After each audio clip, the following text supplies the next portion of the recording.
Howdy ho ho ho everybody, I appreciate y'all for tuning in to the Ramble Report. This week on the docket we got a lot of video games to talk about, to discuss. It's last week I was really locked in with The Sopranos, and that was kind of my main, all I was doing with my free time was binging The Sopranos, and I was like, okay, well, that's great. I love this, but I probably need to get back into playing the damn video games because we need video games to talk about. We need video games to discuss. And so I feel like we're back in a good groove this week. Got a lot of games to talk about. So we shall do that. But before we do that, got to give a shout out to Captain Corndog, Vin, and Sadik for supporting at that shout out tier on Patreon or through the YouTube membership program. Thank y'all for keeping the lights on at the old Ramble Factory, and shout out to the Patreon and YouTube member supporters in general. We got quite a few questions to go through, and if you want to hop in and ask a question, you can ask any question under the sun and it will get a guaranteed answer on the Ramble Report if you support at that $5 tier on Patreon or through the YouTube membership program. And yeah, we got a lot of questions to go over, and how about we start off today with Garrett Sharp, because I think this is a good continuation of Monday's topic where we were discussing like the PlayStation 6 and who really wants the PlayStation 6. But I think this is the angle that I'm more interested on kind of expanding into. Is Garrett Sharp writes in and says, what are your most wanted features for next gen consoles? And so I think that, how about we go over here and we start building out like a next gen wish list. So we can go through and maybe, I don't know, hit 5, 10. Once again, I have no idea. We'll just kind of rattle these off until we get a nice, satisfying sort of list built up here. But I like this angle of trying to figure out what could sell you on these consoles, because we kind of know in terms of tech, it's like, yeah, it's going to be a PS5 Pro 0.5 or whatever. Like we're finished with the huge technical leaps in the console generations. From PS1 to PS2, you're mind blown. From PS2 to PS3, you're even more mind blown. And then it's like diminishing returns from that point on. And so let's think about features. Like, what are key features that if they were locked in and you were being marketed, like for instance, just for me personally, I'm going to type in full, we'll put full BC, full backwards compatibility. So if that's something that they're marketing to me, if they're saying, yes, you will be able to go in here and play your entire PlayStation 1, PlayStation 2, PlayStation 3 library. You can pick up any game off of your shelf or go and buy any physical game, and you will actually be able to play the entire library. That would be a major selling point for me. Because really the only console to ever feature like full backwards compatibility support, and it wasn't even, I don't think, 100% PlayStation 1 and PlayStation 2. I don't think it supported the entire library, but the best console to ever do this was the PlayStation 3, where you genuinely could put in well over 90% of your library. I believe it was over 90% of your library from PlayStation 1, PlayStation 2, and obviously supported all PlayStation 3 games. Like that beefy, fat PlayStation 3 console that everybody was so angry about whenever it had the $600 price point, and reasonably so, because we're talking about 2005, I think, when that was announced. So at that time, yeah, you know what I mean? That is a very, very lofty. You're asking a whole hell of a lot of money for 2005 consoles. But that's right now is the rumor with Moore's Law is Dead, talking about that they're going to try to shoot for that $600 or under price point for PlayStation 6. And that's the key thing. the key thing is going to be keeping those prices down. And there's no rumor about backwards compatibility or anything like that. That's just, once again, from a very personal standpoint, there's nothing that would sell me more in terms of features. The thing that's going to sell me more than anything is games, is exclusive software. And I guess we can go ahead and, yeah, let's go ahead and jot that down as well. Let's just say exclusives. That's going to be the selling point for most people, of just like, what are the games on offer? What games do you have on offer that is going to entice us to spend the money to buy your system opposed to the others? And I know that's, once again, that's not really a feature for the actual console. Like, it's not the tech on offer. It's not it's none of those things, but it is still the selling point, the main selling point for all consoles. And so when thinking about that, it's like, what are those games? Like, what could those games actually be? And when we talked about it last week, like with your Uncharted 5s and your Horizon 3s, but I think Fizzant is a big one, and I don't remember discussing Fizzant. Fizzant is a big one for me, of like, what is that going to look like? What is that going to do with technology? Because we know Kojima has a history of, obviously, Psycho Mantis back in the day, and he has a history of doing like this really weird shit. And even if you go to like MGS5 with the adaptive AI, and those are the things I'm curious about with Fizzant the most, of getting back into that espionage, into that world. And it's like, is it going to be a scenario where in the game, the actions that I do, like in Alpha Protocol,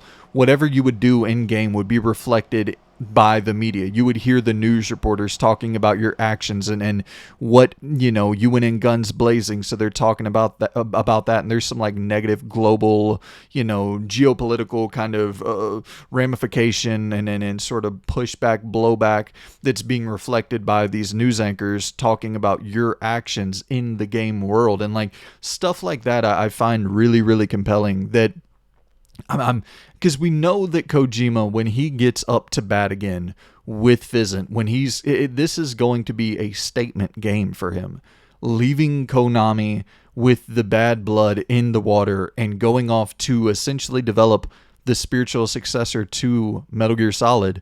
It's like, I think Kojima is about to he's about to try to hit a home run. He's not trying to get on base with Fizzant. Death Stranding, that was the game that, like, okay, yeah, you got on base, you hit a double. I think that is why Sony is still, green lighting games like Death Stranding, because they know there's something bigger, there's something really special that's still lingering in his mind. He didn't just leave the world of Metal Gear Solid, he was like removed from that world, right? So it's like, I think he's still, I gotta imagine he has something. He has something cooking in that mind of his, in the action espionage spy thriller, in that realm that's going to be really fucking special. So that's kind of the game on PlayStation's side of things that I am the most curious to see more on, and I do think that will probably, Death Stranding 2 launches in 2025. Take about probably 6 years for a new IP, so you're talking 2031. Rumors are that PlayStation 6 is going to launch in 2027, so I would hope that they're reasonable enough to push that back to 2028, 2029, and then sure, Fizzant launches 2030, 2031. Like, that's a perfect early into the console life cycle. That's a perfect game to launch early and be a legitimate system seller.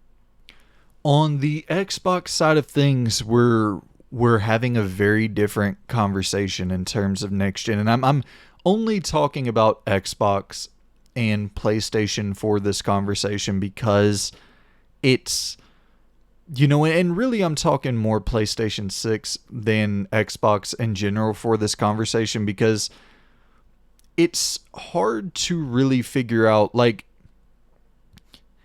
with Xbox not really having the exclusive games and not trying to go down that route, I they're going to have to do a lot in terms of just blowing the console market wide open and trying to figure out a totally brand new way that to sell hardware that nobody's ever been able to do before, like selling hardware without the exclusive games. And I don't really think it's possible, but we'll see. We'll see. And I do think, and maybe, yeah, we'll talk about that in a second, just the more open borders, that kind of approach to, building an entire ecosystem around that. I do think stuff like that is compelling. But from a game standpoint, to have something like a Blade, you remember the Arcane is working on Blade. And to have something like that sitting there day one on Game Pass, which obviously, once again, it'll be on PlayStation 6 and it'll be on PC, so it's not like a major selling point, but to have something like a Blade sitting right there on Game Pass where, hey, I go and buy this console and I set my console up, and as soon as I set it up and boot in, I launch and I get to play Blade. And, really, it's kind of crazy to think, but definitely Blade should be a early next gen title for Xbox. But also, Elder Scrolls 6 should probably be a pretty early next gen title for Xbox. Starfield launched in 2023, so 7 years, you're talking 2030 for Elder Scrolls 6, and it had already been in development alongside Starfield to some degree. So is Elder Scrolls 6 2028? I mean, probably not, right? It's probably closer to 2030. But that is a guaranteed bona fide system seller. And once again, it'll be everywhere. Like, you'll be able to play Elder Scrolls 6 on any platform that you own that is technically capable of running it. But that is a system seller unlike really anything else. There are, if that was exclusive, there's no game other than like a Grand Theft Auto 6. People disrespect the shit out of Bethesda, but it's like, dude, BGS, they create generational defining titles. They create all-time classics that go on to sell 50 plus million units. And in the single player space, those style of games are few and far between. You know what I mean? Games that are as popular as a Fallout 3 and 4. Games that are as popular as a Skyrim or an Oblivion. You see Oblivion come out this year, and for the longest time was the best-selling game of the year. Like, yeah, dude, a remaster was for months and months the best-selling game of 2025. You can't tell me there's not a real yearning for, Elder Scrolls 6 BGS styled games. They don't make, there's not a lot of them out there. There's not a lot of studios capable of making that. So yeah, I that would be a big one for like those two as like a early next gen kind of launch. Blade and Elder Scrolls 6 for Xbox, booting up your new Xbox Series 2 or whatever, and it's like, oh, yeah, day one I get to play Blade. Or, maybe you do a Nintendo approach, you have Mario Kart World come out day one, and then a couple months later you have Donkey Kong Bonanza, so that just a little drip feed. Blade day one, Elder Scrolls 5 months later, 4 months later. That would be huge for Game Pass. But just kind of sticking right there with Xbox, I do think that, once again, that open borders approach, like, that is very, very appealing to me, purely from the standpoint of, like, let's just type in emulation as a big selling point for me. That would be the key selling point for the next Xbox.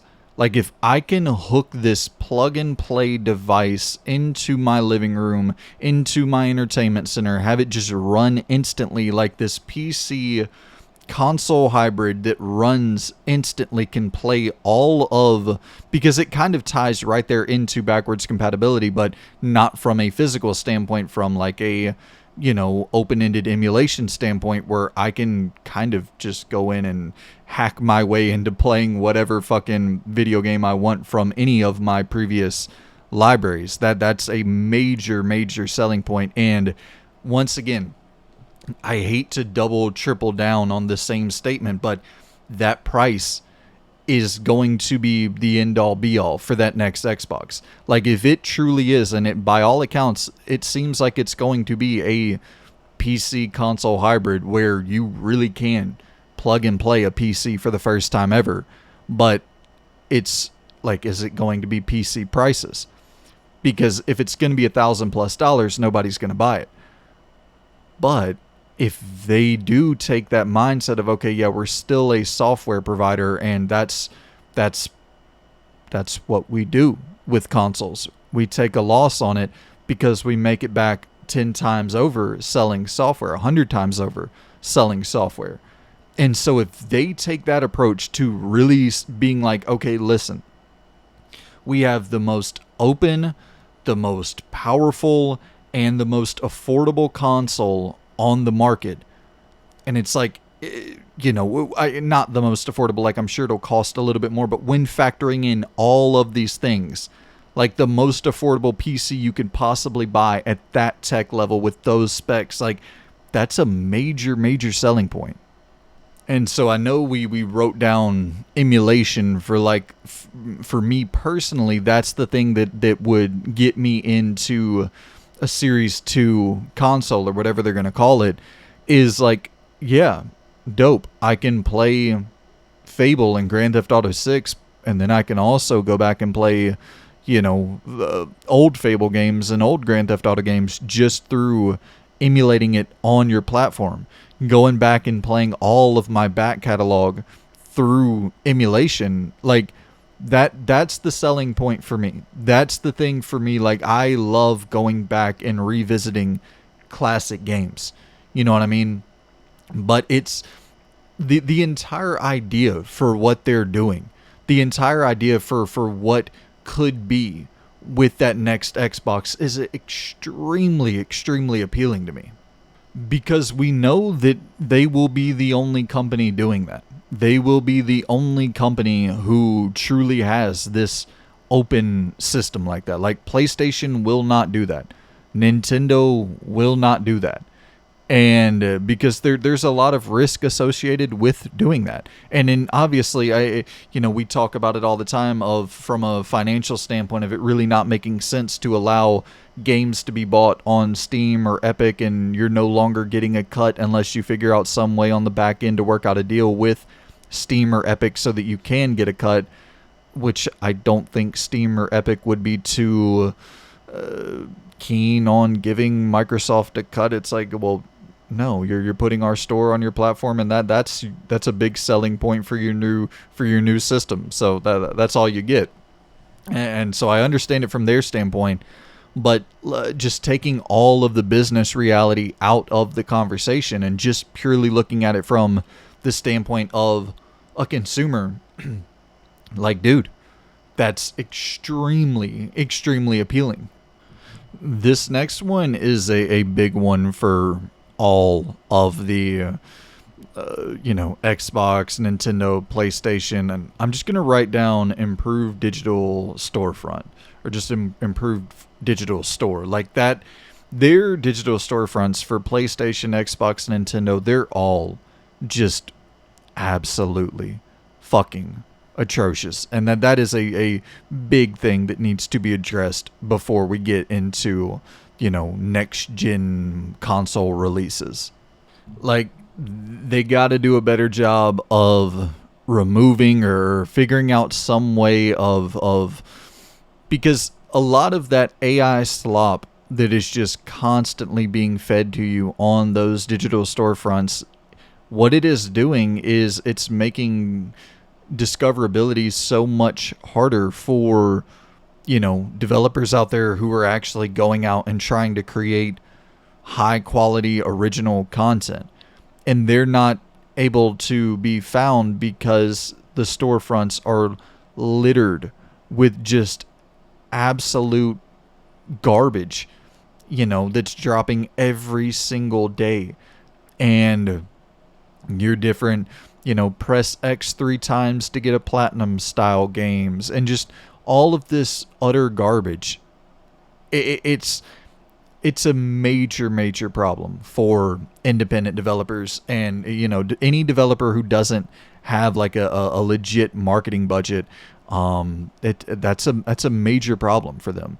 And like, I don't really know what the answer is. Is the answer to hire people and have like a weekly indie spotlight? And I think they even do something like that, but it's not enough. You know what I mean? Like, there should be a tab. And all of that, there should be more filters, more options. And as we start talking about AI, and AI we probably should bring up in this conversation if we're going to have a realistic conversation about next-gen technology, a lot of it's going to be powered through AI. And, like, well, what should we actually be using AI for? It's stuff like this. It's stuff like these menial tasks that, yeah, okay, I get it. You don't want to break the bank on hiring 50 people to sift through every single release to find the few good games that release, every day, and highlighting those games to the public. So is there a way to use AI features? Is there a way to have AI detect if this game is AI slop and immediately removing it from your search feed? Like, once again, using AI to fucking fight against AI slop on the digital storefront. Like, what? It's crazy to me how bad those, specifically Nintendo, PlayStation, and Xbox, but I'm sure Steam has the same issue, and all of your PC storefronts have the same issue. And, like, just maybe, is there a way where... This is way out there. I don't think this will ever happen, but I've talked about it in the past where it's like, I would really like to see a Game Pass indie selection, or a PlayStation Plus indies, or whatever the case may be, where every single month there's a curated list of, like, I don't know, 5-10 indie games, and maybe you pay an additional $10 a month, or maybe you can buy it as a standalone subscription for $10 a month, where you get some of the latest and greatest indie games in that catalog. And it's a way for, and obviously indie games would have the indie publishers, developers would have the option to opt in or opt out of putting their game in that subscription. You never want to have a situation where it's like the end all be all of like, oh, the only way indie games are getting any sort of love or getting any sort of money for these different developers is by selecting to be a part of this service, like a mandatory service. That would, of course you don't want that, but I'm just trying to think of more ways for discoverability for like actual high quality indie games. Because when I play something like a Dungeons of Hinterberg, or when I play something like a multiple indie games that I've played this year alone that are stand out, like really high quality ass experiences that nobody is talking about, which I guess Dungeons of Hinterberg was last year, but there's so many of these games that drop every, like Henry Halfhead is one that I haven't played it yet, but I have it on my wish list on PlayStation. It's one I'm gonna check out soon. It just came out like yesterday. How many people are playing Henry Halfhead, and how much would it have benefited Henry Halfhead in games of that ilk or Hirogami? Which I actually did think Hirogami was a part of PlayStation Plus, but it's not. But how much would it benefit games like that to, have a $5 a month subscription service that you can launch your game inside of and get more eyeballs on it, and secure some sort of funding for your next project? Or I don't know. Even just the idea of Game Pass and PlayStation Plus, like, I love those services. I use those services a lot, but I think like if you had to ask me, would I rather have AAA bangers on those subscription services, or would I rather have like innovative, interesting, quirky indie games? Like, I think I would rather have a subscription service full of weird, off the wall indie games opposed to the AAA stuff. Which I know is weird because like you can just go and buy the indie games for a whole lot cheaper, but I don't think I'll ever be able to find half of the really good indie games that are releasing every single day. Because discoverability is so bad. So it's like, are there any options open to having a subscription service that is flooded with just the best indie games on the market? I don't know. But that's something that really bums me out a lot. Is like, there's probably something that would be my game of the year that released 2 days ago, 3 days ago, that I'll literally never know about because I just can't find it on the storefront. So, I mean, I don't know if we necessarily, like, I think that improved digital storefront, that kind of is a catch-all for a lot of what we're talking about there. I will say, though, just as I don't know if we necessarily need to include this as a part of improved digital storefront or add it to a new feature because we're already stacking up on the features. And I was like, yeah, we'll keep it to around 5. We'll definitely have to go beyond 5. But I think that a big thing, because we know full backwards compatibility, like, of course, that's the star of this list. That's the thing I really want. It's not going to happen, and I'm fully aware of that.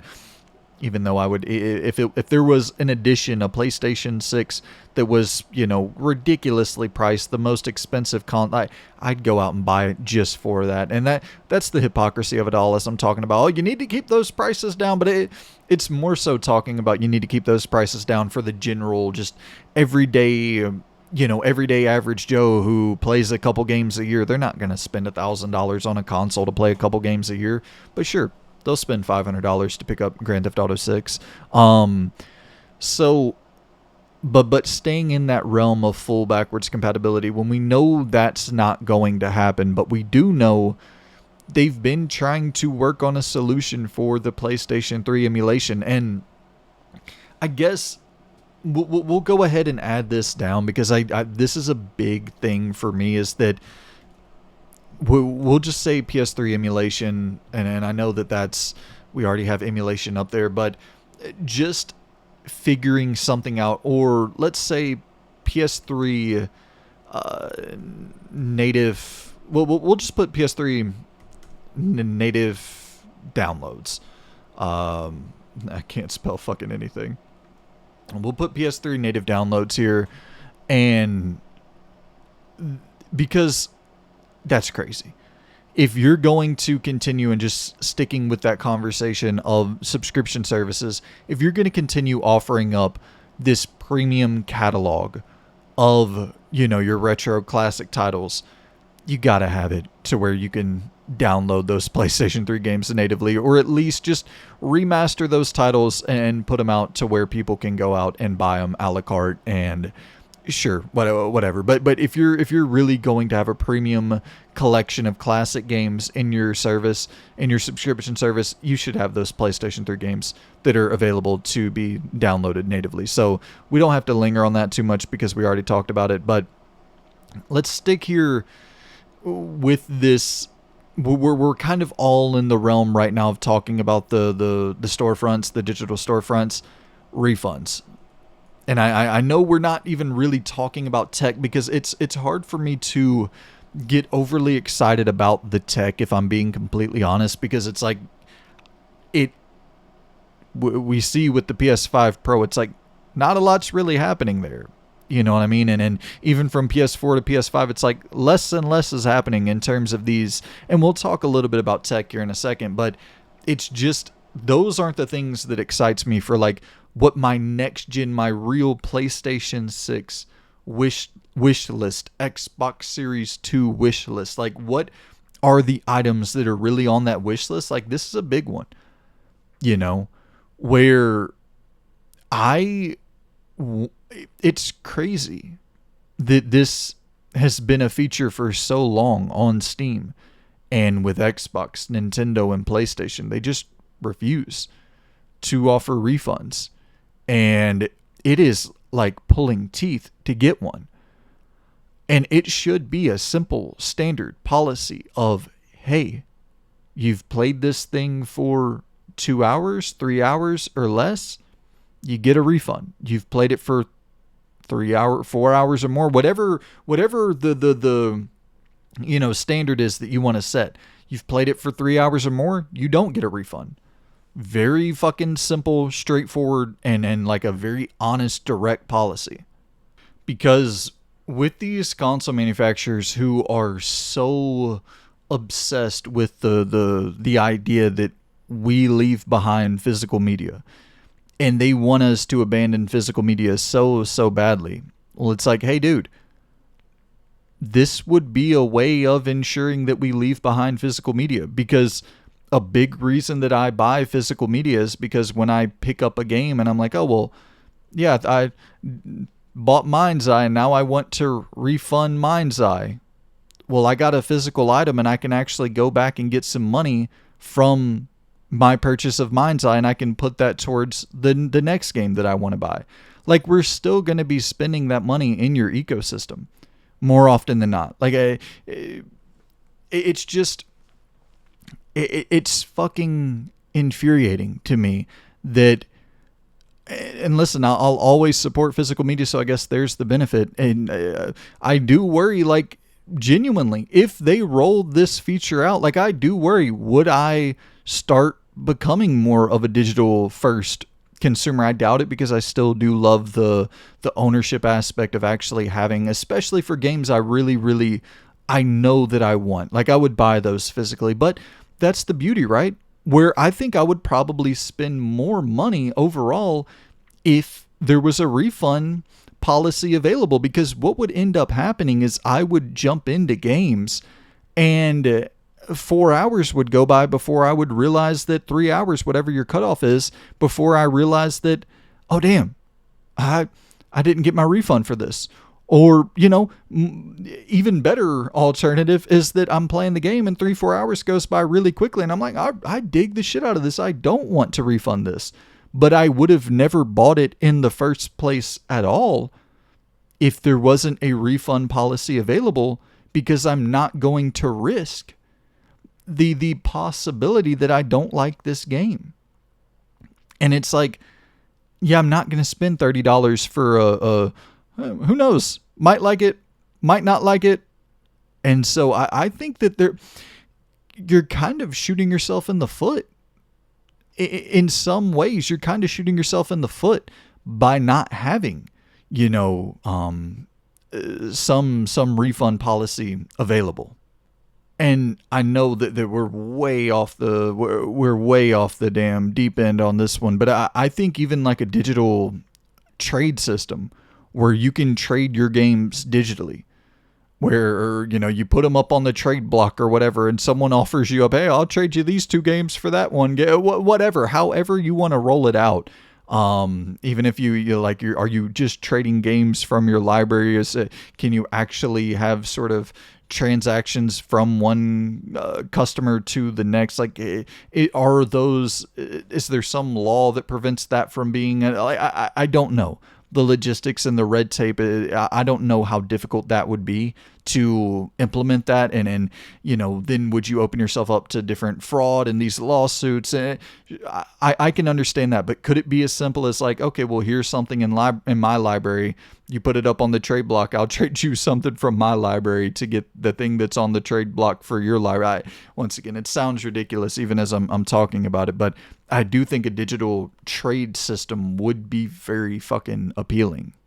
And even, like when you walk into GameStop and you have the bundles and it's like buy 2 get 1 free and stuff like that. Like, you don't really see that in the digital ecosystem at all, on the digital storefronts, where like I can't go in and buy, if I go in and buy The Last of Us 1 and 2, it'd be dope to get Uncharted 4 for free. And they do stuff like that every now and then, like a Naughty Dog sale. But just having like mix and match, pick your own bundles for different sales, like get funky with these stores. And once again, when thinking about the AI advancements, like I do think a lot could be done in that very specific realm.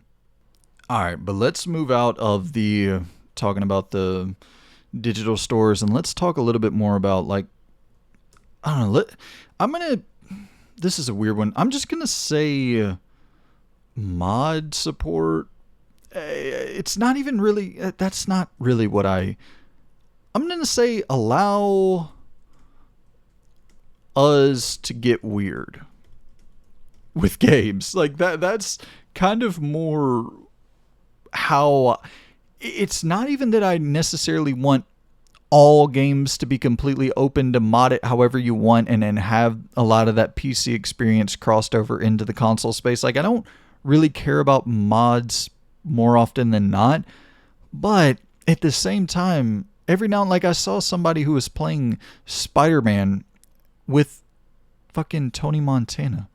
They were zipping around the world of Spider-Man 2 with a mod where Spider-Man looks like Tony Montana. It's like, that's something that it's more like cheat codes. I miss cheat codes from back in the day. I would like to see shit like that return, and I guess that modding is now the new cheat code. You know what I mean? Even stuff like the rewind system that they recently introduced for the PlayStation Plus, the classic games. I love that. I absolutely adore just going back and playing Resident Evil 1. And if I do something stupid, I just rewind 2 seconds. Or if I'm like, fuck, I forgot to grab this key in a room. It was like 3 minutes ago. And, just instead of having to do that, just rewind back from 3 minutes ago, grab the key. There's so many of these like enhancements that are... Like, it doesn't necessarily have to be mod specific, but just allowing for more tinkering, for more weird shit to be added into the game experience for the player to like go in and select how they want to experience, how they want to play the game. I just think more options in general can typically make games more fun and I don't know, have a... like just finding a weirder experience. Like, you've played this game 7 times and you want to throw, what is it, like the RNG systems where you have different enemies where instead of Nemesis being the final boss, Nemesis ends up being the first boss. And it's like, it's re-rolling and reorganizing, reordering how you'll encounter the different enemies in this game world and at which intervals and at which time periods these enemies will pop up, just stuff like that to add more spice and variety and give the games more. And I know this isn't necessarily like this would have to be implemented on at the publisher level opposed to like the console manufacturer level to some degree, right? But for something like mod support, that would be, you would have to allow that to be more opened up at the console manufacturer level. I guess that is kind of a give and take where the publisher would have to be open to it as well for that to be implemented into their games. But yeah, just mod support on the console space and having these weird tinkerable features available for console games. All right, so next up, I don't really know. This isn't a wish per se. This is just reality. I think the next gen sort of console wars are going to be more like handheld wars.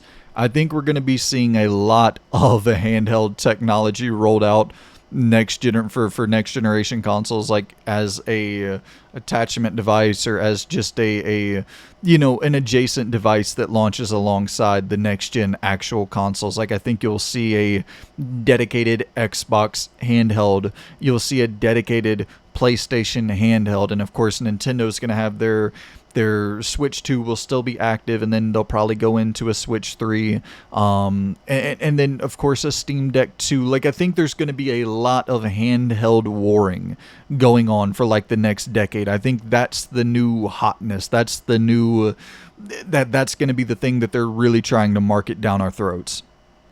And it really was the Steam Deck that kicked all this off. Of course, you're going to go to the Nintendo Switch. Like, the Nintendo Switch is that's where the ball started rolling downhill. But for like what we're going to see for next generation technology, that's very much off the innovation of the Steam Deck, of pretty much just giving you an exact, like, yeah, it's a lesser powered PC. It's a portable PC that you're carrying around with you, and you're not playing like new games that are dedicated and specifically made for this handheld device. You're playing your PC library on this handheld device. And I know that Xbox is already getting into the game with the ROG Ally, which it's pretty much just a Asus ROG Ally with an X on it, but I don't think that's where they're going to stop. I think that once again, I think Xbox, in many, many ways, I think Xbox is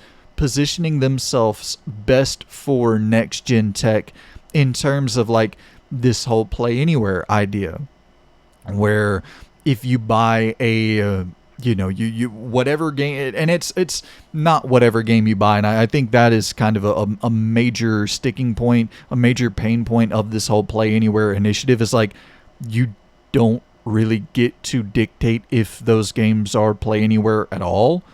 You get to dictate your first party, and you do own so many damn first party studios at this point that is like, you have a major, hundreds of games that you can make sure are Play Anywhere. But like, you saw it with Borderlands 4, not Play Anywhere. Mafia: The Old Country, not Play Anywhere. I think that it was Metal Gear Solid 3, the remake, that wasn't playing. Like, I think the majority of games are still not supporting Play Anywhere. So it's gonna kind of come down to you to make sure that is a feature worth supporting for these publishers. And like, I don't know, how do you do that? How do you roll that out? Is it just a situation of like, oh yeah, this thing was so damn successful, this handheld device that we put out there into the market, it was so successful, and like, so yeah, you're gonna make sure your game is Play Anywhere because we have, I don't know, 100 million plus of these, handheld players out there. But that's the question too, is like, how do you get these handhelds into the hands of hundreds of millions of players without having Mario as an exclusive title for that device? And that's the question that hasn't been answered yet. Because if you're not making games that are exclusive to these devices, we've seen that they don't really sell. And so it's interesting that we're leading into a time where one of the big marketing points, one of the big next gen features is going to be this push of, here are all these handhelds that are flooding a market where the market doesn't seem to be responding to the handhelds that are already available. And it could be the thing where it's like, yeah, of course people aren't going out and buying these $800 Asus ROG handhelds. So maybe that's the thing where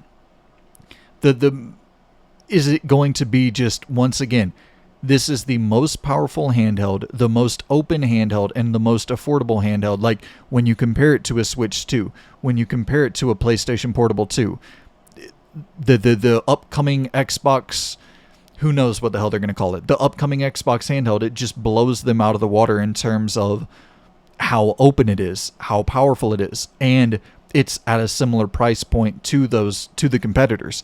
Is that going to be the big marketing beat that gets people in the door?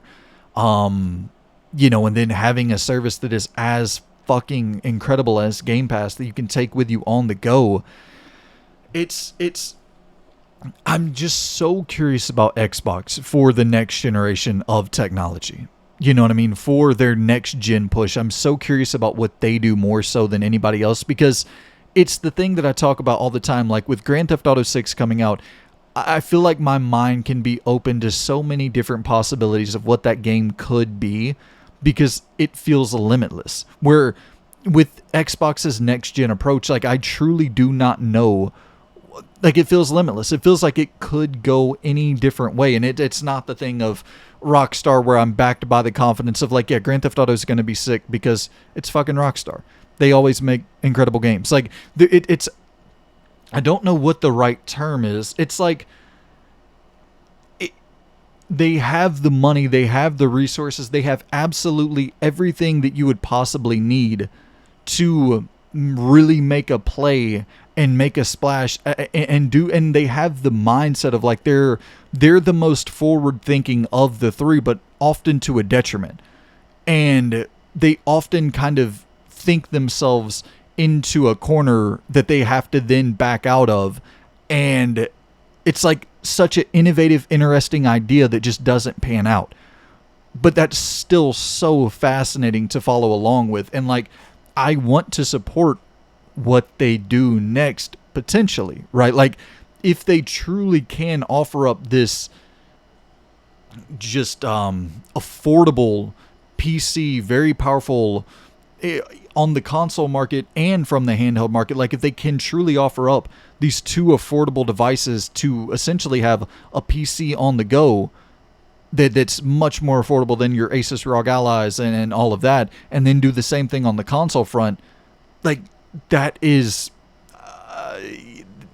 that's going to be a hard thing to deny. But once again, like the Steam Deck is pretty affordable as well. It really isn't doing anything. It's not moving any units. But it's also, it's not, you can't go and buy it at a Best Buy or at a Walmart or at a Target or whatever. And it's not being marketed by it doesn't have the Microsoft marketing beast behind it. So is that what it's going to take? Like the next gen wars are not going to be the console wars. Everybody is going to get into the handheld market, and it's a market that's already oversaturated. And it seems like there's more handhelds out there than there are players who are interested in the handheld experience. So it's like, it already feels oversaturated, the handheld market. And it's just going to get more and more oversaturated. So it's like, I'm kind of curious for this next gen, leading into next gen. Are we going to see a situation where all of these, manufacturers, PlayStation, Nintendo, Xbox, they all release their handhelds, which Nintendo, they'll be fine that they're still going to be in the Switch 2 for next gen, but like for the majority of next gen. But PlayStation, Xbox release their handhelds into this market, Steam Deck 2 into a market that's already flooded with these devices that nobody really wants. Like, but that's the thing. I often, like, I try to keep an open mind to all of that I might just be wrong on this. I might be wrong. It might truly be a situation where it's just going to take the right marketing beat. It's just going to take the right phrase, the right, because sometimes it is that. Sometimes it's as simple as finding the correct marketing approach, where it's like the most affordable, the most powerful, the most open handheld of all time. And even if that's not true, if Xbox or whoever comes out with that pitch and it's like, you got the marketing giants behind it, we'll see. I'm so curious about the handheld wars, because it's also the weird thing of, when we're talking about innovative technology and leaps forward for these generations, and like, I can't wait to, be playing the most powerful PlayStation console of all time with the PlayStation 6. Well, it's like, well, dude, if they're trying to make a device that runs PlayStation 6 games handheld, it's pretty much you're going to get a Series S style little handheld device. And then that's also inherently going to like negatively impact the moving the generation forward from like the next gen technology. If all of these games have to run on the handheld, just like with the Series S, where it's like all of these games that run on Series X, they're obligated to run on Series S as well.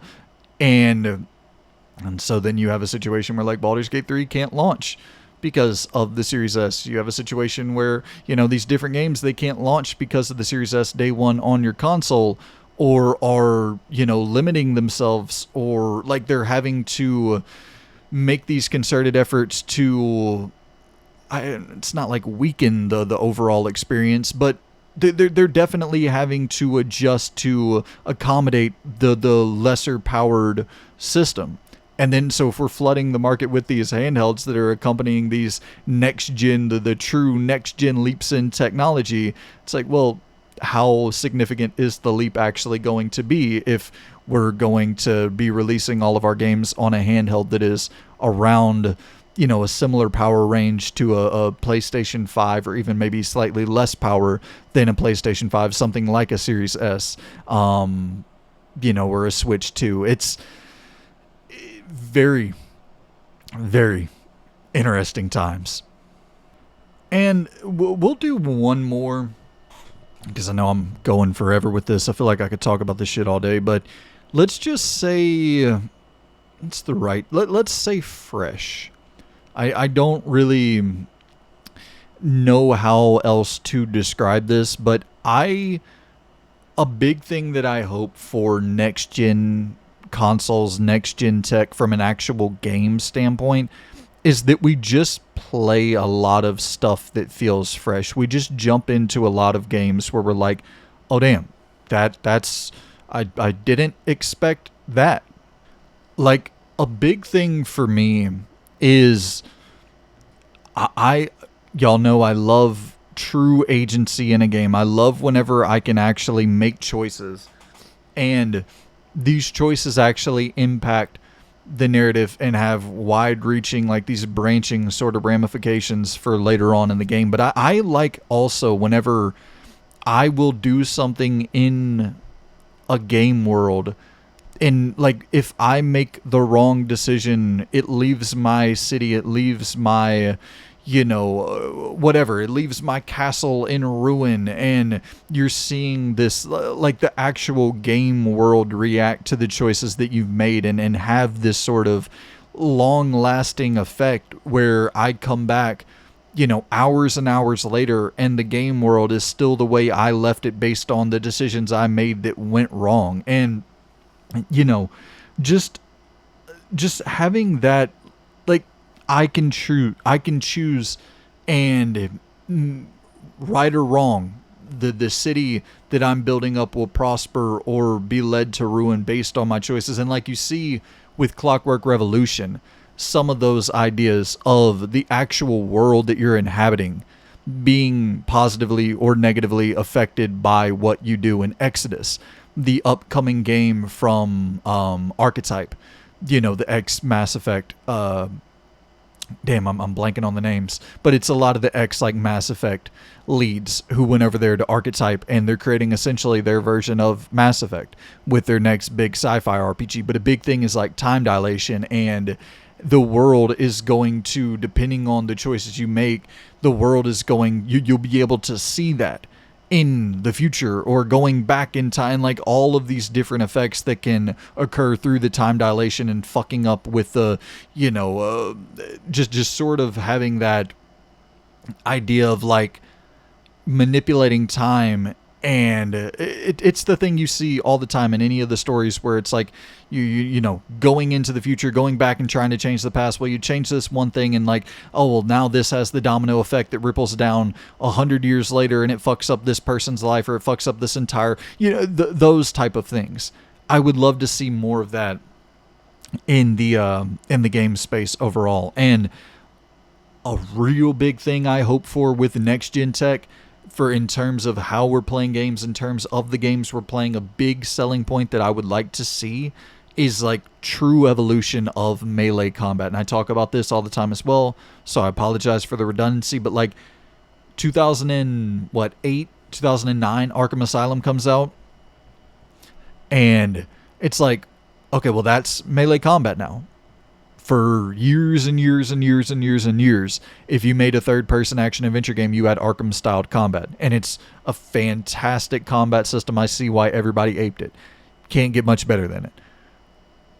And then it's like, okay, well, the Souls games coming along. And it doesn't quite hit until maybe, I don't know, mid-2010s, something like that. Maybe Dark Souls 1, where it really you start seeing the imitators flood the market with melee combat that is directly inspired by that and directly aping that more often than not.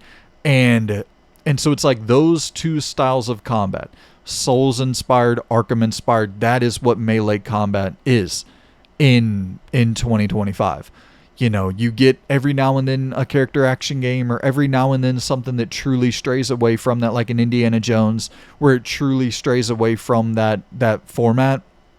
But more often than not, if you're playing a melee based action adventure game, you're playing something that feels either like Arkham or something that feels a lot like, you know, Dark Souls. And it's just, it's kind of wild to me that playing through Donkey Kong Bonanza is, and this isn't really necessarily because of the melee combat, but playing through Donkey Kong Bonanza, it's one of truly the most next-gen feeling games that I've played. Like, it really feels like I am messing around with next-gen technology while playing through Donkey Kong Bonanza, because, once again, in terms of the world, the reaction that I'm seeing in the world based on what I'm doing as the player, and like literally destroying these small sandboxes and having the layers of destruction, like I feel like I'm playing a weird Mercenaries 3. Like, if Mercenaries was still around, I feel like it would have some remnants of this. Like, it would, of course, I get the drastic differences there, but it's like, I would like to see something like a Just Cause 5. What does that look like on next-gen technology? What would a new Mercenaries look like on next-gen technology, where it's a lot more about the manipulation of the world? It's a lot more about, you know, just, once again, I fresh is the thing that I keep coming to. Like, what are the ideas? What could be implemented into these quote-unquote next-gen games to really set them apart from what we've played for the last, because what I mean, 3 generations, where it's you kind of get the idea of what the games are going to be. And every now and then you have something that's slightly a pivot from what you expect, and it's so refreshing. But more often than not, it's like very, very predictable, which is fine. Predictable isn't always a bad thing. Sometimes you just want a game to be a very, very good game that is based on and inspired by the thousands of games that came before it and plays a lot like all of those, and nothing is necessarily wrong with that. But, you know, thinking about AI, and like, obviously that's going to be a major component, a major factor in any next gen technology talk that we're going to have. I think to, you know, when I'm playing an RPG, what if I was mic'd up in that RPG? And you see some games in the independent space where you actually do input, you say things into the mic, and the player, the NPC, will react based upon what you're saying, or there's like text-based sort of reactions and shit like that. But it's not, you know, it's not good right now, and it probably never will be good. And we need to have that conversation about AI as well, where it could be a reality where this shit just never ends up being all that great for like the game space, where it's just you I don't know. You know, it might just be a situation where it's never immersive at all to have these conversations that are like dynamically evolving with the, you know, AI reading as you're saying something into the mic, and there's some automated response from the NPC based on what you say, and having that sort of dynamic conversation. It might just never be. It might not ever get to the point where that feels realistic or immersive at all.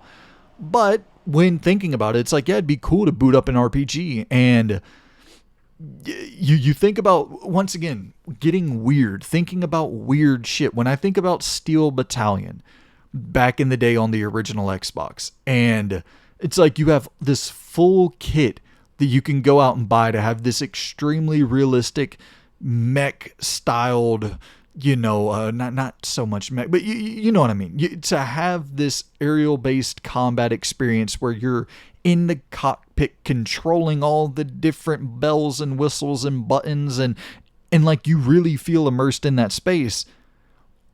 What is there like a broad appealing version of that? Like, what if a game comes out, some RPG comes out, and you can spend an extra $100 and buy a fucking motion capture suit, and then they release like the metahuman technology to be used for like general consumers, and you know, is it some situation where they have a better streaming interface and a better, you know, capture card and all of this shit baked into the PlayStation 6 and Xbox Series 2 or whatever, and do you use that camera and you set up your motion capture space, and you put on the whole suit, and then you use the metahuman technology to scan your face, and you do these different emotes, and then the character in the game is actually like looks just like you.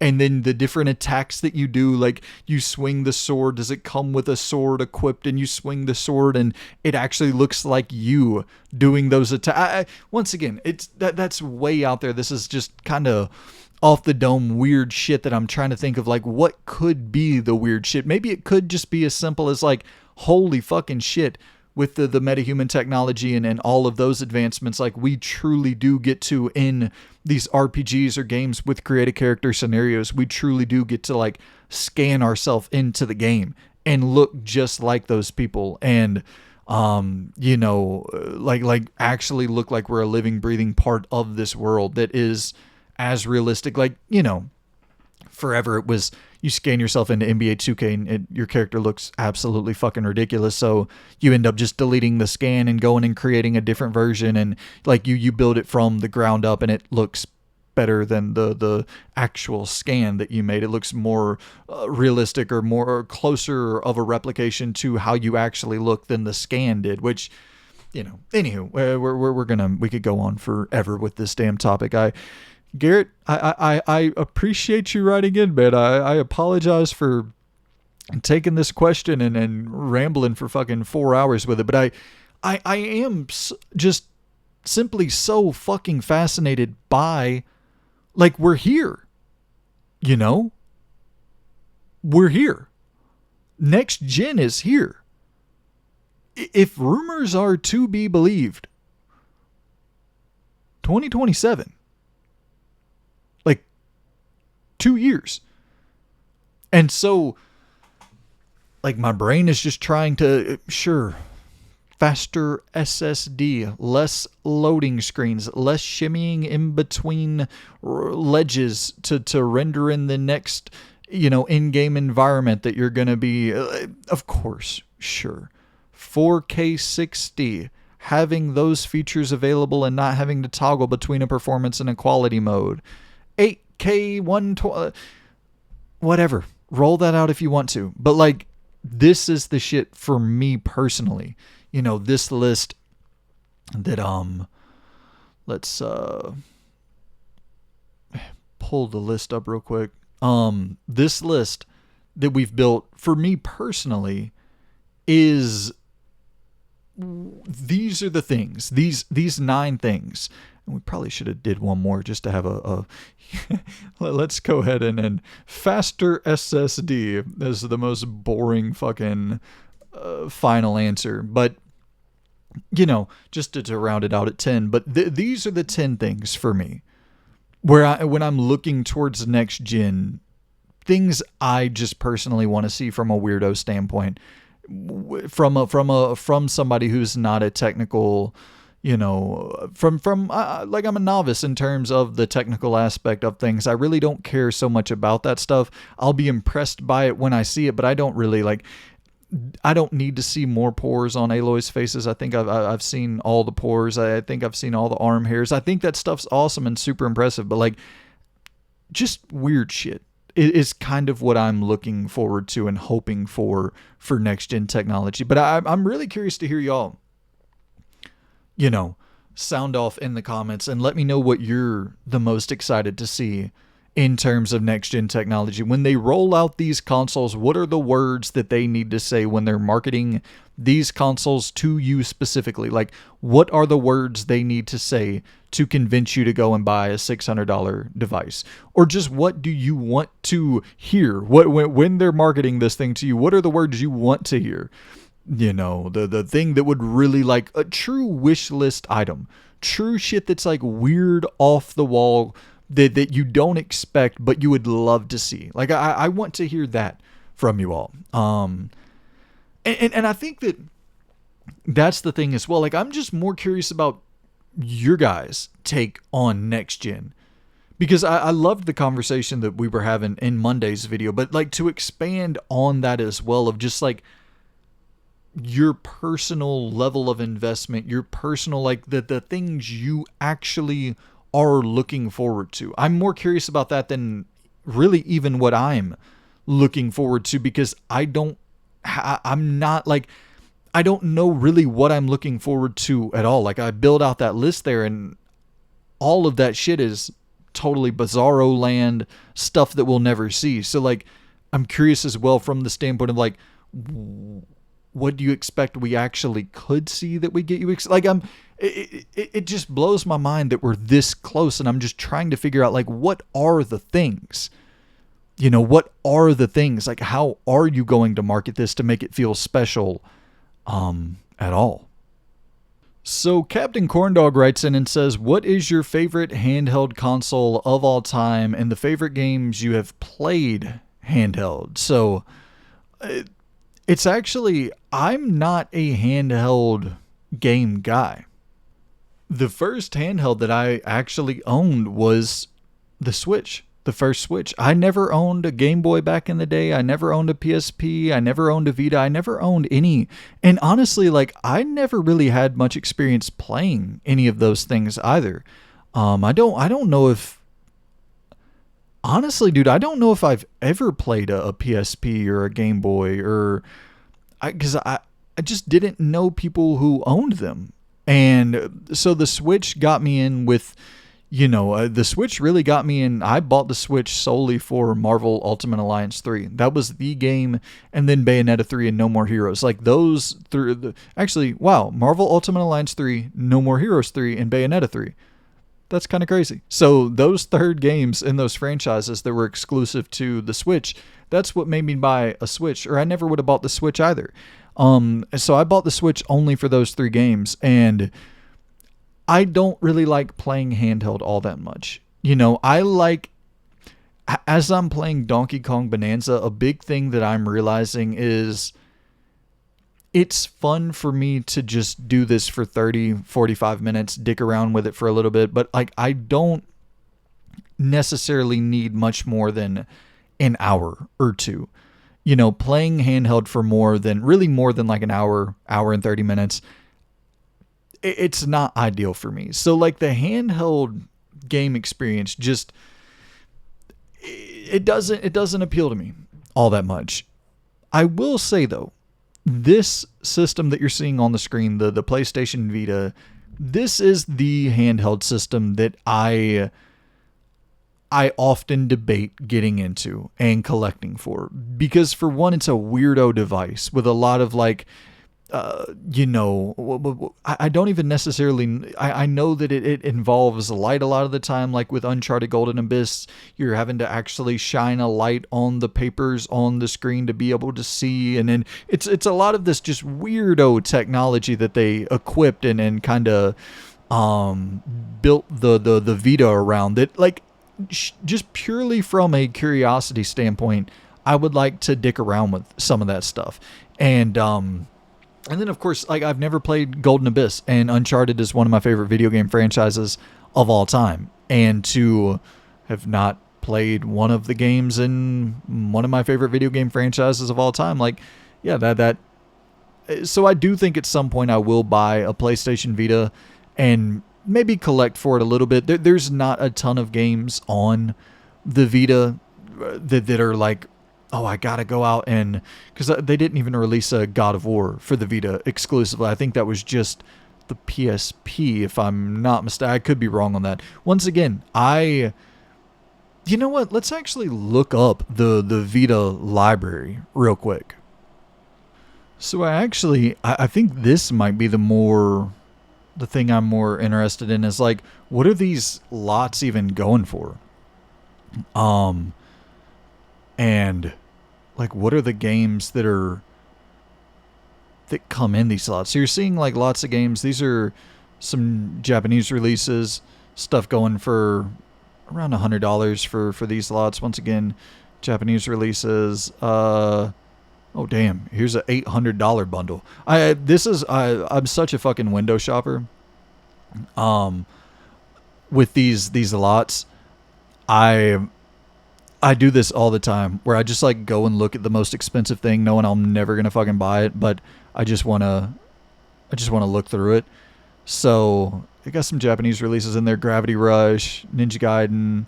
Uh, okay, so I mean, Freedom Wars, which just released on modern PlayStation consoles, and I think it released on Switch as well, if I'm not mistaken. I can't lie. Plague Road is looking curious to me. Well, let's pull up a trailer for Plague Road. I've never heard of that in my life. Okay, so this is the trailer for Plague Road. Let's see, it says teaser trailer here, so let's skip ahead a little bit. Okay, here we go. Here's some gameplay. Turn-based strategy roguelike. Okay, yeah. So it definitely, kind of what you expect for Vita-styled games at this time. But yeah, once again, it's a device I'm curious about. I know it's getting expensive as we're seeing it. It's definitely up there to collect for the Vita. But yeah, it would probably be a device that I just picked up a handful of games for. You know what? Boy, oh boy, this is going to be a long ass recording. But I want to look at like what are the top 10, top 15, top 20 best Vita games of all time. Okay, so I pulled up Metacritic here for the best PlayStation Vita games. We have Persona 4, Velocity 2X, Spelunky, Rayman Origins. Rayman Origins, that's on console as well now, so that's not exclusive to the Vita. Little Big Planet, Guacamelee, Rayman Legends, Tearaway, Velocity Ultra. Yeah, so not a lot here that you necessarily need the Vita for, but yeah, okay. What is Frozen? Oh boy, here we go. Got to pull up a trailer for this as well. Frozen Synapse? Frozen Synapse Prime.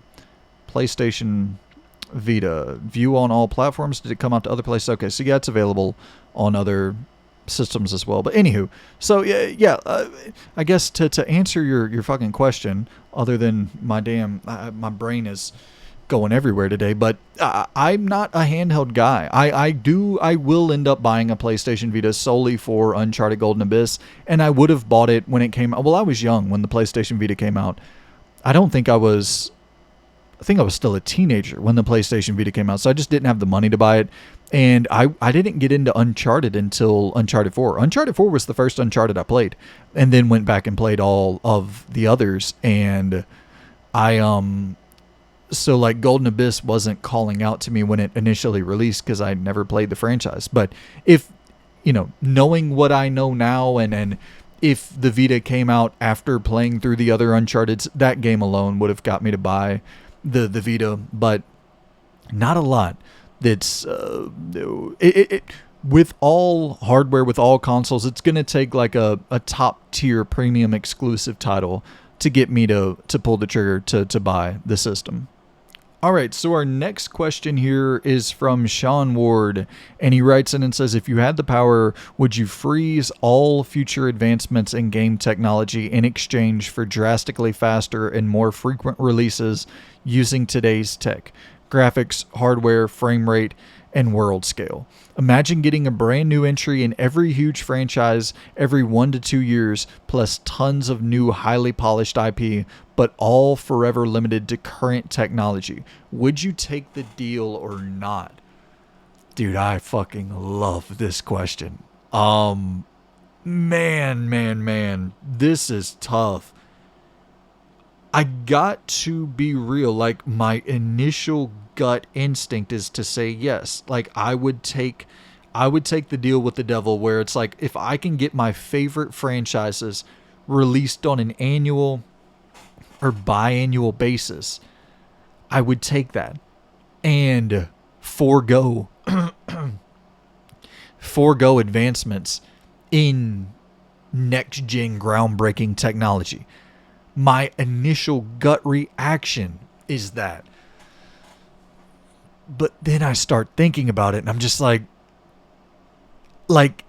it kind of becomes a thing where I feel that we already have too many games. Like, as is, I think we already have too many games that are constantly releasing, and it's impossible to keep up with the current slate of video game releases, just in terms of like, if you really like variety and if you really like jumping around and playing, you know, the high quality stuff out there, there's so much out there to be played. And that's the thing when people are like, modern gaming is dead, or you know, I don't know how you could possibly feel that way. There's so much to play for every genre, every style of video game fan. There is something for each and every single one of you that is releasing in the modern times. Like, I don't know how you could feel that way. And so when we're flooded with options, when we're flooded with too many games, I kind of think that it's cool to have a Grand Theft Auto 6. It's cool to have a Last of Us 3, an Intergalactic, or whatever. A game that you know took 10 years, 6, 7 plus years to make, $400-500+ million to make, and is truly a spectacle. Like, is truly something that feels generational, truly something that feels unlike anything else you've ever played, because it took so damn long. It took so much manpower. It feels like an achievement. It feels like it's crossing a threshold. It feels like it's, unlike anything else on the market. And I think a major factor in things feeling as impressive as they do, like a Last of Us 2 or like a Red Dead 2, it's the time. You know what I mean? And so if we got those games, because GTA 3 to Vice City, it wasn't this mind-blowing thing. Yeah. And a lot of that is because, oh man, this is tough. Because it's like, well, shit, would I rather have a scenario where I'm going from GTA 3 to Vice City to San Andreas all within, 3-4 years, or would I rather wait 10 years from GTA 6 to GTA 7? And it's like, yeah, I'd probably rather have a new GTA in a couple years and just have it less expansive and less mind-blowing, but like just a new city to go around and explore and dick off and just fuck around inside of. But this is a tough question. This is really, really tough. I do wonder if we're going to get to a point where, because I've talked about this 100 times as well, but I was listening to an interview with an ex-Rockstar, like high up, ex-Rockstar designer, and they were talking about how with AI coming around the corner and how, like, he views Grand Theft Auto 6 as likely going to be the most expensive game ever, period. Not like ever, until GTA 7 comes out, but like ever, period.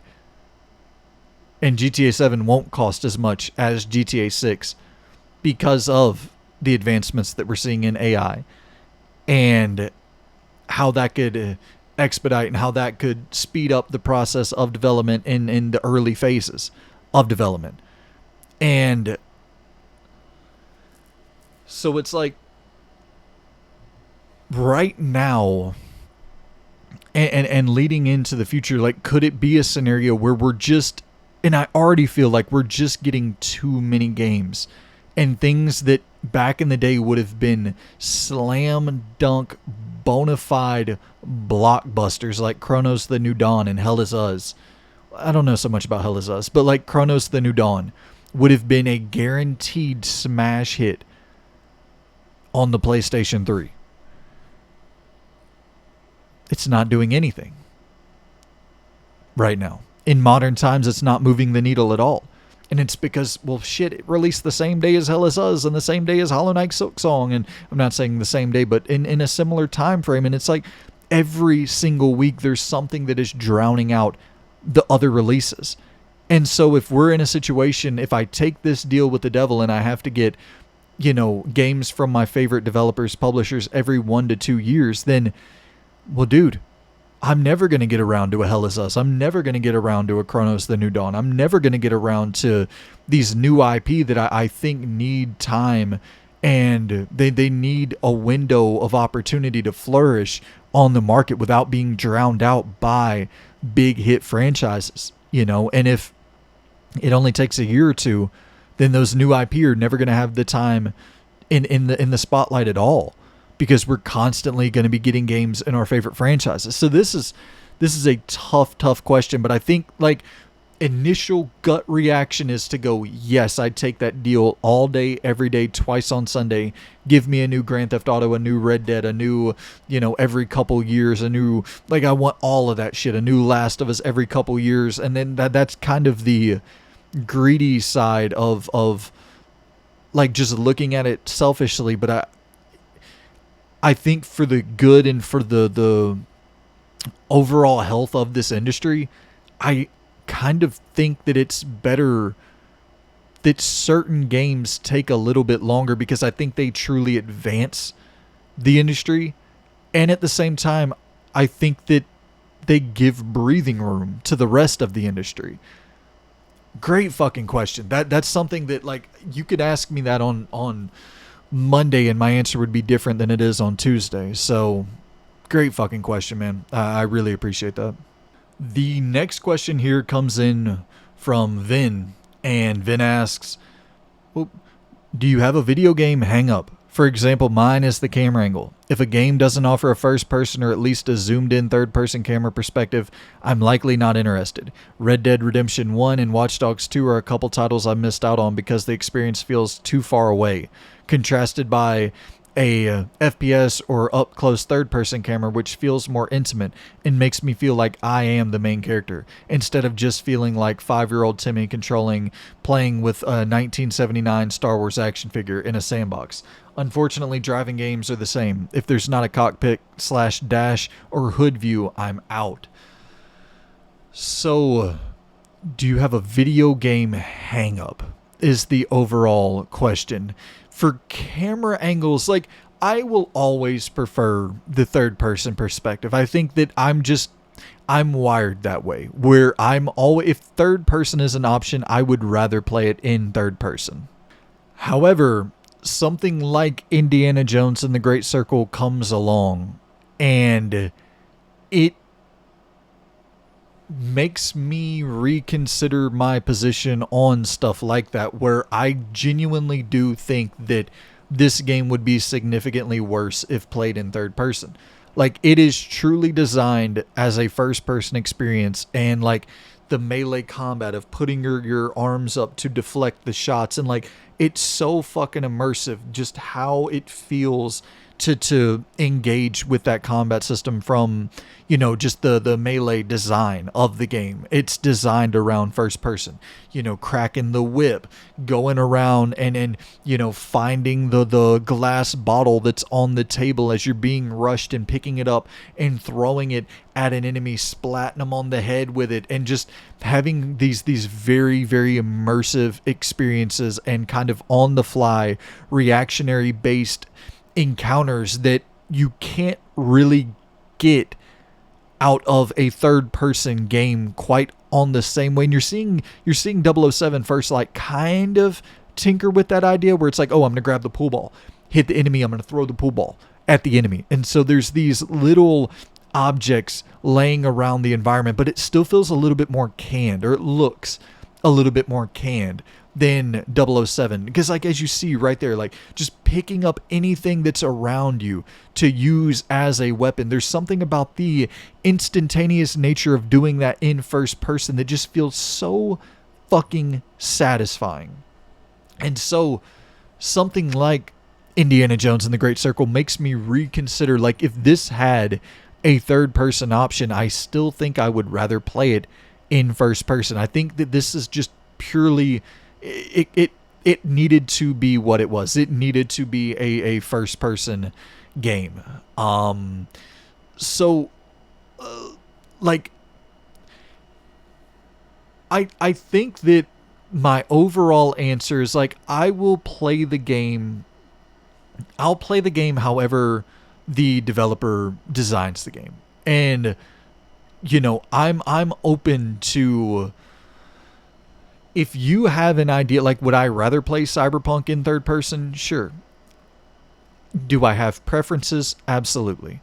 Third person is typically going to be my preference. Like even Avowed. I played a lot of Avowed in third person, even though it feels much better. Like I objectively understand that game feels better to play in first person. But I like third person a lot. I've played a lot of Skyrim in third person. I started playing a lot of Starfield in third person. BGS games are notorious for having horrible third person camera perspectives and just the games feeling lacking in third person. But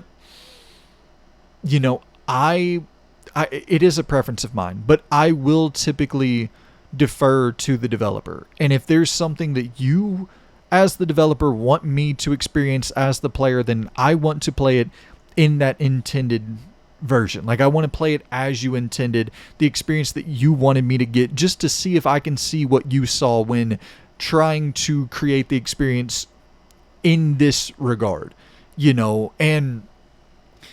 like overall other hangups outside of camera perspective, I definitely have some.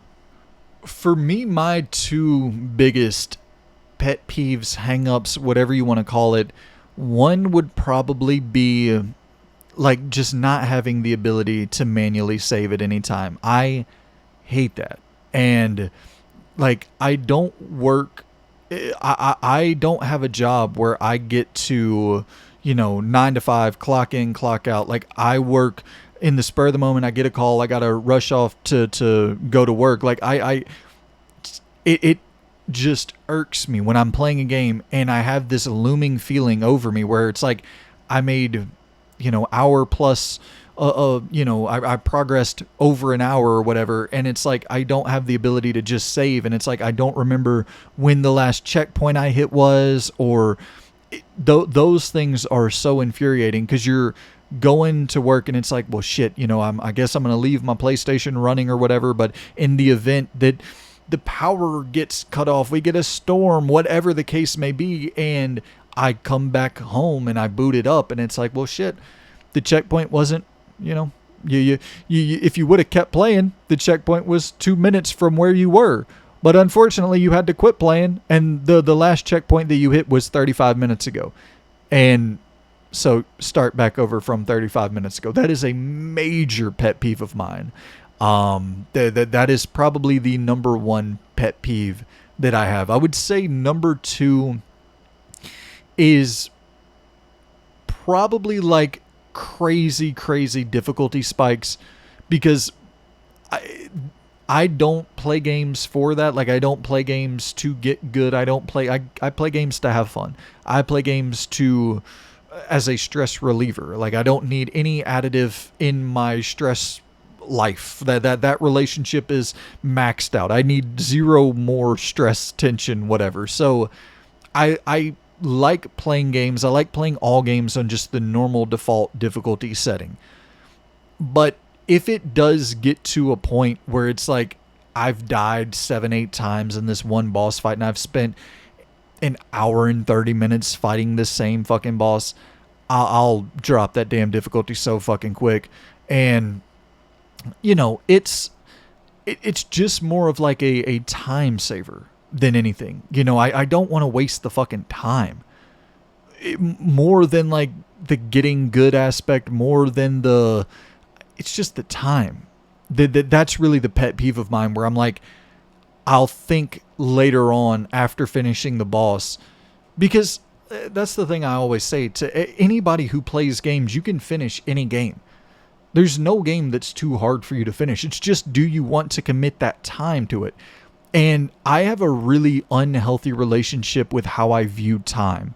I don't want minutes wasted. I don't, and I say that as I'm sitting here fucking recording a 4-hour intro to a podcast, but like, I really don't like wasting time. But that's the thing. I don't view this as wasting time. And maybe, like, why do I view that as wasting time? I don't know, but I do. I can't lie. I do view playing the same section of a game over and over and over and not making any progress. I view that as wasted time. And I think about, I have an unhealthy relationship in terms of thinking about what if.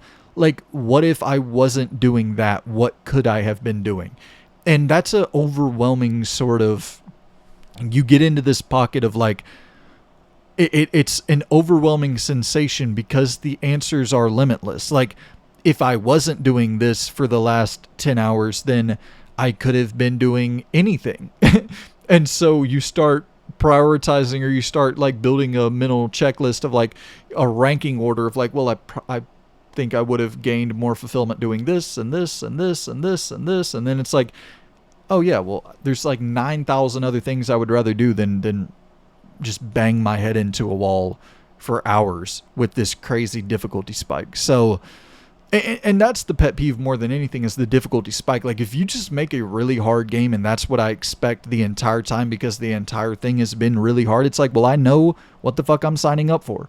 But if it's a game that's not really that and then it ends up becoming that, there's like just this massive difficulty spike, that's a major, major pet peeve of mine. And you know, in those instances, I'll drop the difficulty with a quickness if there's a difficulty setting to drop, because actually we got a game, Just Cause 4, that we'll talk about in a little bit, that it absolutely has crazy difficulty spikes with no difficulty setting, and that is a pain in the motherfucking ass.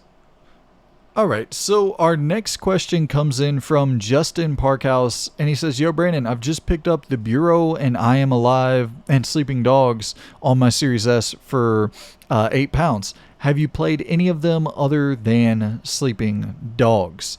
I don't think I have. Let me actually look at the trailer for both of these games. I don't think I've played either. So this is I Am Alive. This is the Ubisoft title.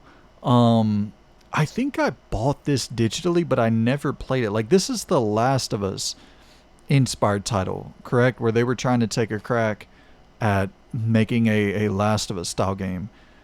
Because I remember seeing this and like wanting to play it. Oh wow, a little first person perspective for I Am Alive. And third as well. Some melee mechanics in there. This looks somewhat interesting. I think Loon might have played this, so you can swap between first and third. I need to look into this. This kind of looks interesting, man. I remember the reception not being great with, some Uncharted-esque platforming. Fuck, I kind of want to play this now. Let's look up what the reviews are talking about for I Am Alive. See, I mean, we're not talking god-awful or anything really even close to that. 69, 73, yes, like mid-7s, high 6s, somewhere in that range for I Am Alive. Like, yeah, I if I don't own that, I'm going to buy a copy of that, because that looks pretty solid. And then this is The Bureau. This is the XCOM, like, meets LA Noire style game, if I'm not mistaken, yeah. And I do have a copy of this on the 360. I'm almost certain of that. Oh, well, yeah, there's a little bit more, like, third-person movement and shit going on in here, but I think it's all mostly still a strategy-styled gameplay. Am I wrong on that? This looks like a fucking third-person shooter. Okay, no, yeah. Thrilling tactical shooter. Okay, because I was like, fuck, if this is like a legit third-person shooter, I need to jump into this immediately, because this looks fucking cool. But it's the thing with all these trailers, they never really show what the actual gameplay is. Let's pull up actual gameplay Wait, dude, I think I am actually 100% wrong. This looks like a fucking Mass Effect-esque, like, straight up third-person shooter. I have totally slept on this. I mean, I own a copy of. I'm pretty positive I own a copy. Let me. I'm actually gonna check my collection to see. I'm pretty sure I own a copy of this. This is one I 100% now has jumped up towards the top of my backlog as well. I did not know it was like a legitimate third person shooter. Um. Okay, so like a tactical shooter, meaning that okay, something maybe more akin to like Freedom Fighters. I guess you can send commands to your different troops and shit like this. I had no idea about that, so I appreciate the shout out. I bought it because I liked the cover, and I figured with the XCOM branding that it was another strategy style game. So it was very very low down on the backlog list. I just anything that's kind of detective related, whatever. I have some curiosity in checking out, but okay, I definitely would like to play this. What are the reviews decent on this? Like, it looks fun. Okay, yeah, kind of in that same range, mid sixes. You know, that's perfect for me. I love a good mid six because you're never really sure. It's not like bad, but it's not great, which that makes me even more curious about playing through the bureau. So, good shout out there, man. I appreciate that, Justin. And I hope you get better, man. I saw that you came down with the flu or COVID. I hope you get to feeling better, man. But appreciate the question and appreciate the questions from all of you guys. I think those are all of the questions. And once again, if there's anything I ever miss, if there's ever a question I miss in the Patreon Q&A or in the YouTube member thread that I just didn't see for whatever reason, make sure to hit me up and let me know, because I will 1000% get all of those questions answered. And if you want to sign up to submit questions to this podcast, you can do that either on the YouTube membership or the Patreon, whichever. If you're more familiar with the YouTube membership side of things, or if you're more familiar with Patreon, the benefits are the same on either end. So yeah, I hope y'all enjoy I need to roll out a better I got to figure out playlists on Patreon are pretty straightforward, but on YouTube they make you lock it to where only YouTube members can see the playlist, or it's like a fully public playlist. So it's like, I wish I could have like an unlisted playlist and then send that link. I don't know. I need to figure that out to have it to where all the exclusive drops, all the exclusive content is in there in one feed for the YouTube members as well. But anywho, it's fairly straightforward enough. You scroll through and you'll see the different exclusive podcasts and shit that are available. We got quite a few, and I forgot to post. I have one that's going over my algorithm. So I just like open up my YouTube app and I just scroll through my algorithm and like talk shit for 45 minutes about what's in my algorithm. And I have one that I want to make an exclusive Patreon and YouTube member video where it's because I saw the damn lottery, like it was, crazy $500 million, $800 million, whatever, the other day. I was like, what the fuck? What would I do with that type of money? I was like, ooh, that's a Patreon exclusive, YouTube member exclusive piece of content right there. Let's make a podcast going through and like trying to allocate all that money. Like, what would you do if you won the lottery? Just stupid shit like that. So that's the fun of the YouTube membership and the Patreon stuff for the exclusive content, is like, I don't really have to worry about the algorithm. So if you want to go over there, check that stuff out and just have some small little podcasts and videos and just shooting the shit, top 10 favorite albums of all time, top 10 favorite TV shows of all time, and just different stuff like that is available over there. So go and check that out if you feel so inclined. But it is now time to talk the video games, to talk what I have been playing in the last 7 days. And Borderlands just dropped, and I played a little bit. of Borderlands 4. I gotta be real. It's this just isn't a me thing, man. I don't vibe with Borderlands. I don't think I'm ever gonna vibe with Borderlands. I appreciate that this is a much more toned down, kind of chilled out Borderlands. It's not nearly as like the humor isn't nearly as rote, isn't nearly as toilet humor, meme, Reddit humor, whatever you want to call it. So that was definitely more appealing. And it is nice every now and then to just boot something up and play something with a real budget. Like, as much as I love the indie space, it is nice to jump into Borderlands 4 and just be looking around and mesmerized by the world around you, and taking in something that feels like a full-on AAA production.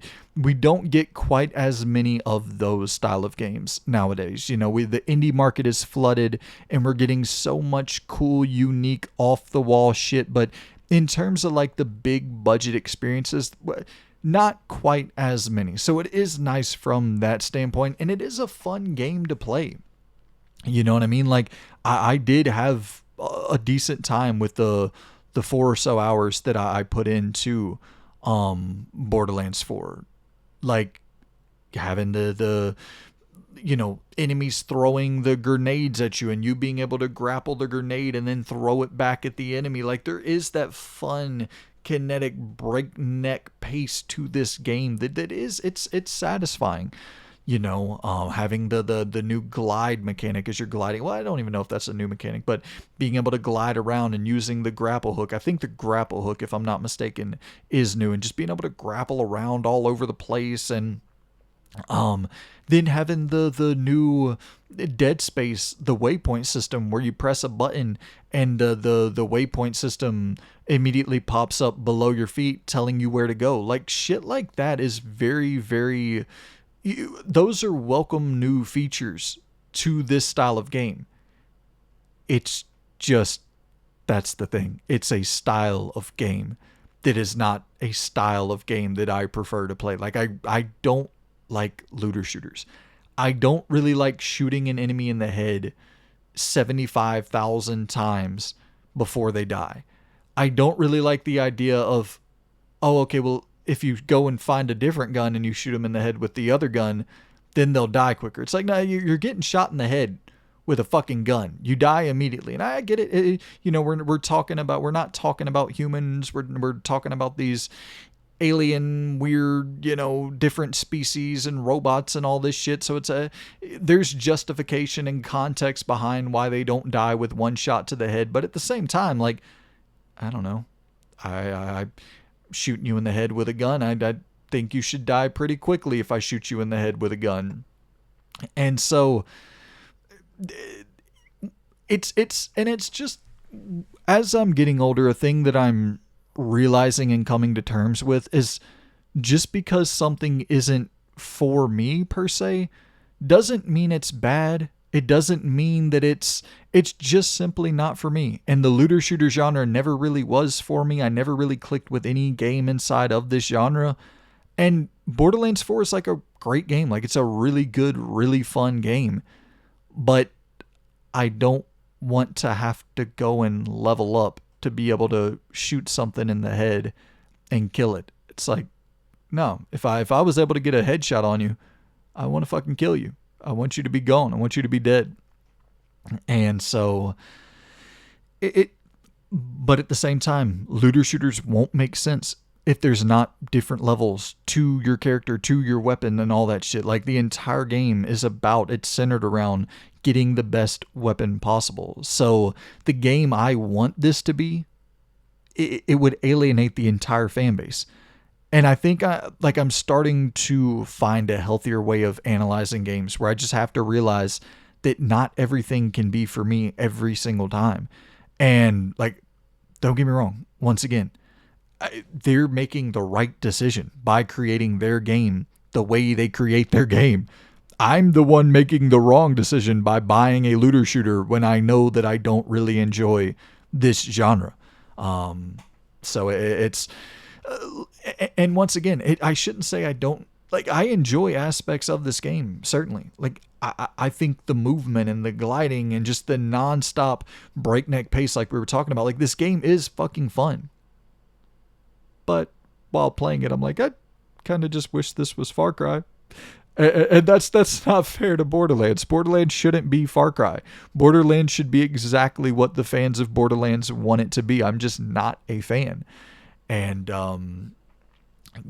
but like, even, from the standpoint, I know we'll talk about it coming up soon when we get into the news, probably on Monday or Tuesday or something like that. But with Randy Pitchford just going on this absolute maniacal fucking tirade, and then going for his fans' throat as they're like, hey, dude, we love your game, but it's kind of a little bit busted. It's got some performance issues. And then I will say, like, I noticed some performance issues for sure. Like, it's not a stable 60 on PS5, but it seems like it's having more problems on PC, more problems on like PS5 Pro, where I guess just, wasn't properly optimized for those platforms or whatever the case may be. But it's fine. It probably, I would assume, it never felt overly unstable until I was driving.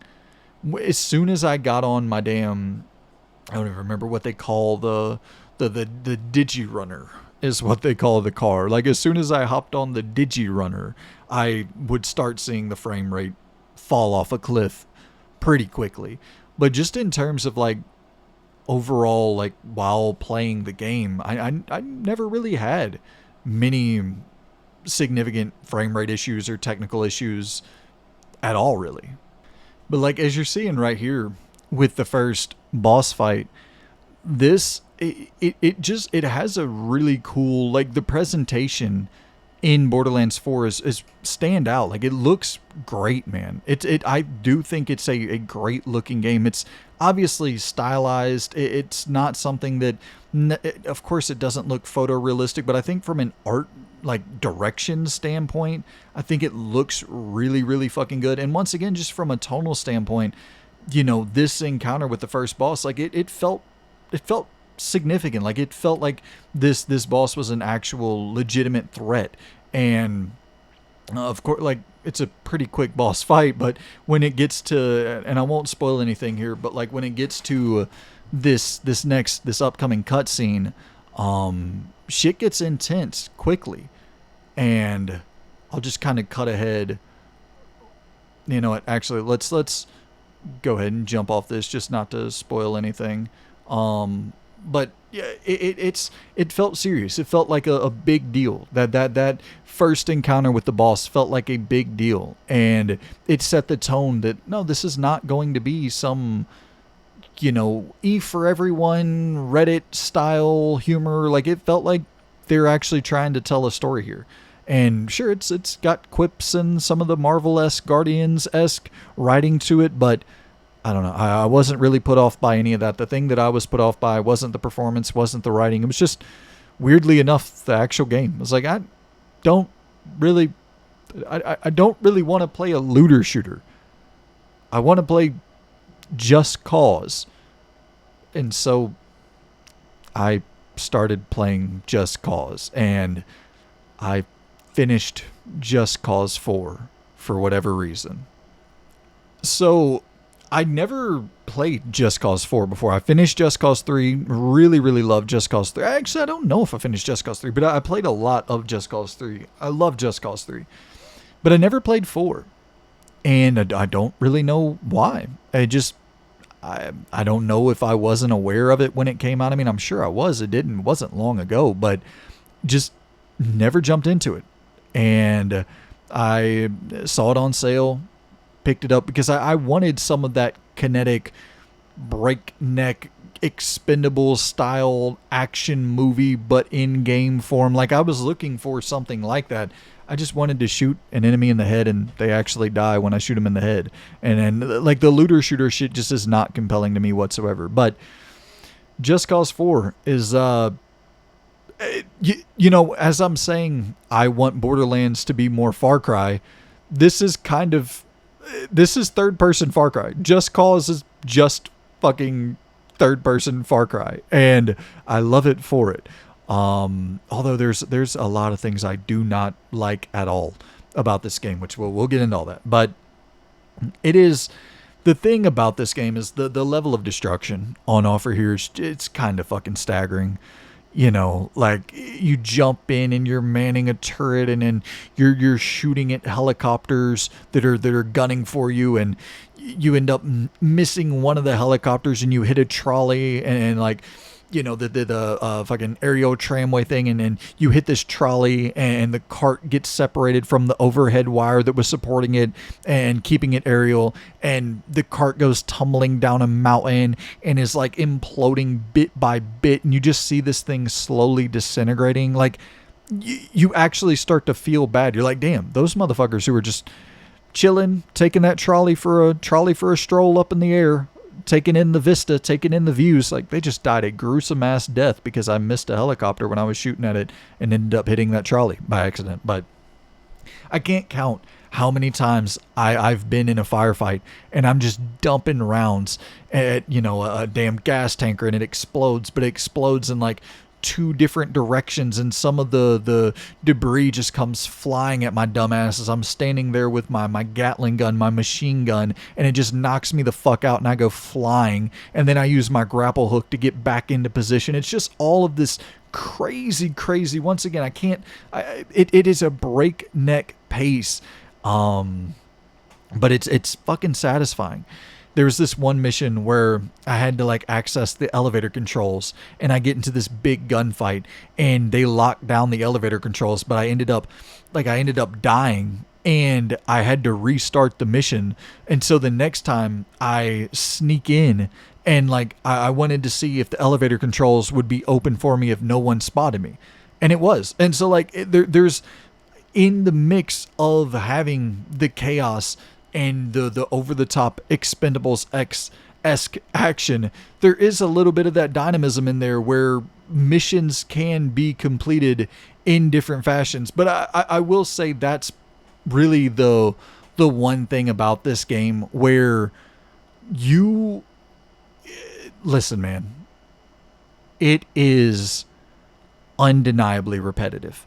And for a few of those scenarios where you actually can see a slightly different, you know, angle, see something pan out and play out slightly differently depending on what you choose to do, those are few and far between. Like, I'm not going to lie. This is a very, very repetitive game. And what you're seeing on screen right now of just having the squad reserves and advancing, you know, getting them in position to take over this new district, and then as you take over the new district, you go and you do the next mission. It is a lot of that, and it's a lot of, okay, well, here's a generator that needs to be destroyed. Go destroy this generator.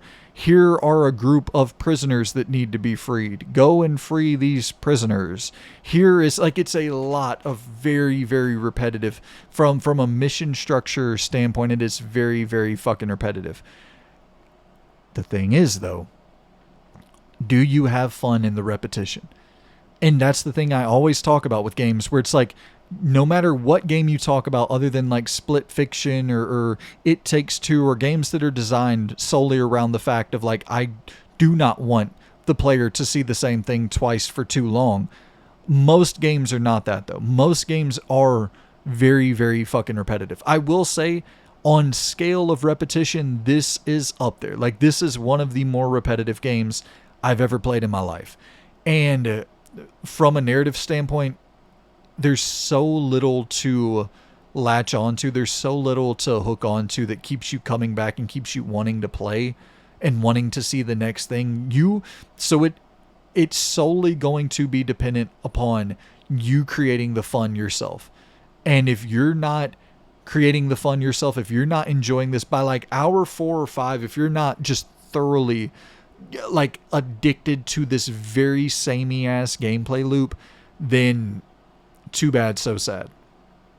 You know what I mean? Like, that is from hour 1 to hour, I don't know, it probably took me 12, 13 hours to finish it. And that's the thing as well with this game, is like, I don't really even know how to play it. I don't know how to progress forward. I have no idea. Like, I think that I figured out how to do the main missions, but like there's nothing that's telling you, okay, hey, this is a main mission. This is a side mission. It's just like, here's a bunch of quests, and there's no distinguishing factor from one quest to the next. But I just went on to the map, and whatever was the biggest icon, those were the missions that I went and did. So like I don't know, is the main story only like 5 hours long and I put an extra 7 hours into doing shit that I didn't need to do? I have no idea, because I had no idea how to like advance forward and just do main story shit. Which that's a problem with progression. And I was like looking at the trophies, and there were, I think you get a trophy for getting around like halfway through the game, finishing a mission like halfway through the game. Like 14% of people got that trophy. It's a main story, like it's a required, I think it's a required, but even like you get a trophy for finishing the game. And that was like 11% of players got that trophy. That's horrible. Those are horrible stats. If only 11% of people are finishing your game, that's not good, man. That is not good at all. As fun as this game is, it is like you don't really know what the fuck you're doing. You don't know which missions to do to progress the story forward. And then I think that's another thing, is like nobody really gives a fuck about what's going on in the story. The story is so damn bad. And it's like, listen, it's a video game. It's an Expendables over-the-top blockbuster action movie. So it's like, how good does the story really need to be in the first place? I get all that. But I don't know. You got to figure out like, what are people coming back for? And if it's just these very, very repetitive missions, then sure. Like, and as you're seeing, this is unbelievably fun. Like, the gameplay is unbelievably fun, to the point where like, I was like, sure, I'll just keep doing this over and over and over again, because I'm just having fun with the gameplay, which is very, very rare for me. So that's a testament to just how fun it is to play the game and to find your own fun. It is very, very fucking, very enjoyable. And I'm somebody who, like, if the story isn't pulling me along, more often than not, I'm bouncing. More often than not, I'm just like, yeah, I'm good. You know, because gameplay is, obviously, I as everyone will iterate over and over, gameplay is king, and I agree with that. The gameplay is the thing that is going to draw you in, and the thing that is going to, like, from moment to moment, that's what you're going to be having fun with. But the story is what keeps me coming back, because with gameplay, like with great systems, with a game that just plays incredibly well from hour 1 to hour 30 or whatever, but doesn't evolve massively from hour 1 to hour 30, I kind of just get into this headspace of going, well, okay, I think I get it. Whereas with the story, that's the thing that's like, I'm not sure what's going to happen at the end of this. I have to see that. Whereas with gameplay, oftentimes you get the systems, you get the experience, and that's it. Like, there's not a whole lot beyond that. You just either choose to continue playing it because you're having a whole hell of a lot of fun with it, or you put it down because you're good. And I often kind of find myself in that spot where it's like, yeah, I get what this is. I don't necessarily need more of this. I'm satisfied. I'm satiated with this experience. I think the gameplay's awesome, but there's not a lot moving me along narratively to keep me coming back. But with this, the gameplay is that damn fun, and there's so much spontaneous weird shit that can happen from moment 1 to the end of the game that's like, yeah, I'm going to keep playing this fucking thing, even though there's nothing about it narratively that is hooking me at all. And as you're seeing there, like, fucking going and using your grapple hook to jump onto a helicopter, to board the helicopter, throw the pilot out of the cockpit, take over the helicopter, and now I'm flying down, getting shot at by these planes, and oh shit, there's a boat below me. I'm gonna go and I'm gonna hit my damn parachute. I'm gonna try to land on top of that boat. Oh, now I'm gonna grapple to the boat. I'm gonna try to take control over this boat. Oh fuck, here's a bunch of enemy ships that are nearing me. I need to get out of the way of them before I get blasted and blown into bits. And Like it is just so fucking fun to play this video game. But it's yeah, like the layout is atrocious. There are so many problems with the structure of Just Cause 4. But like, sure, I'm gonna attach this balloon grapple thing to an enemy, and I'm going to send them flying up in the air, and then I'm just gonna continuously shoot this motherfucker as they're just hanging from the air, like they're completely suspended, unable to provide themselves any defense or any like they're just totally vulnerable. I'm just shooting the shit out of them as they're totally vulnerable, unable to do anything. And it's a sandbox where you have so many tools and so many options to do so much crazy shit that you just don't see in other games. Like, it is a game that is purely designed around insanity, and you are getting insane moments from the beginning to the end of this thing it's just fucking addictive. It is just a very, very addictive gameplay loop. It's fun as fuck. It's hard as a motherfucker, though. Like, the later you go in this game, it becomes brutal. It becomes fucking brutal. Where, as you're seeing on the screen, right now I'm in this big naval, this big ship, and I'm able to, well, right now I'm not able to line up my shots, as you're seeing, but you're able to take out all these oncoming helicopters and planes and all they're sending out the full fucking arsenal to attack you. But when you're on foot, that shit is tough. And so it is a thing where it's like, okay, let me find the tanks, let me find the vehicles and the different, the different vehicles that I can hop into to defend myself, or the turret or the rocket launchers, so that I can actually provide myself some defense. And like, that stuff is, it gets to a point, the difficulty in Just Cause 4, it does get to a point where, like, I definitely debated putting the game down at a certain point with Just Cause 4, because once again, there's no difficulty setting whatsoever. So as you're getting just hundreds of grenades thrown at you by these different enemies, and they're sending helicopters as you're on foot, and you're just dying non-fucking stop. Like, once again, everybody plays games for different reasons. I never play games to be punished by some brutally just ridiculous difficulty spike. That's not my MO whatsoever. And there's crazy difficulty spikes in this game that just make it not fun. And I don't remember Just Cause 3 ever being difficult like this. But yeah, so even despite all that, even despite like the difficulty ramping up to a ridiculous level with these spikes, and not being able to just drop it to an easy mode and chill and have fun and just dick around with the systems, it was still so addictive, so fun from a gameplay standpoint, that I was like, yeah, sure, whatever. I want to keep playing this video game. I just find playing this video game to be so goddamn addictive that I don't want to stop, despite all of the things that are like glaringly obvious flaws, like real deal flaws. Like, it's probably a 6-7 out of 10 style game overall, just when objectively trying to analyze like all of the issues that it has. But it's like, well, shit, at the end of the day, I'm having a blast, so I don't really care if it's a 6 or a 7 out of 10 when my enjoyment levels are off the fucking charts. And yeah, it's,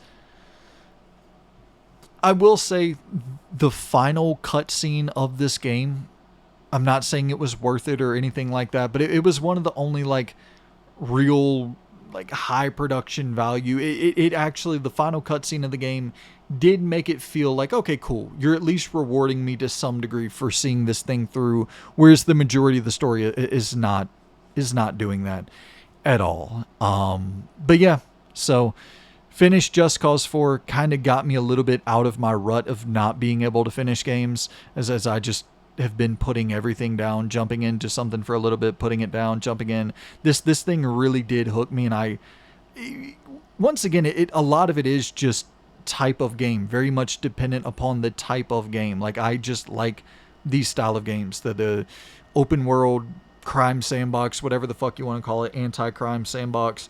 Like, these style of games just appeal to me on a personal level. So I it's just easier for me to get invested, easier for me to get attached to these style of games, I guess. But hey, Just Cause 4. It's one for the backlog. And I guess shout out to Borderlands 4 for making me want to play Just Cause 4. But yeah, so that has been knocked off the old backlog. And let's see. We got one more game to talk about real quick, and then we'll hop out of here. I don't have a lot to say about Skate because I did not play much of Skate, if I'm just being completely honest. It's it just I love Skate 1 through 3. I really want to love this, and I hope one day I'm able to love this.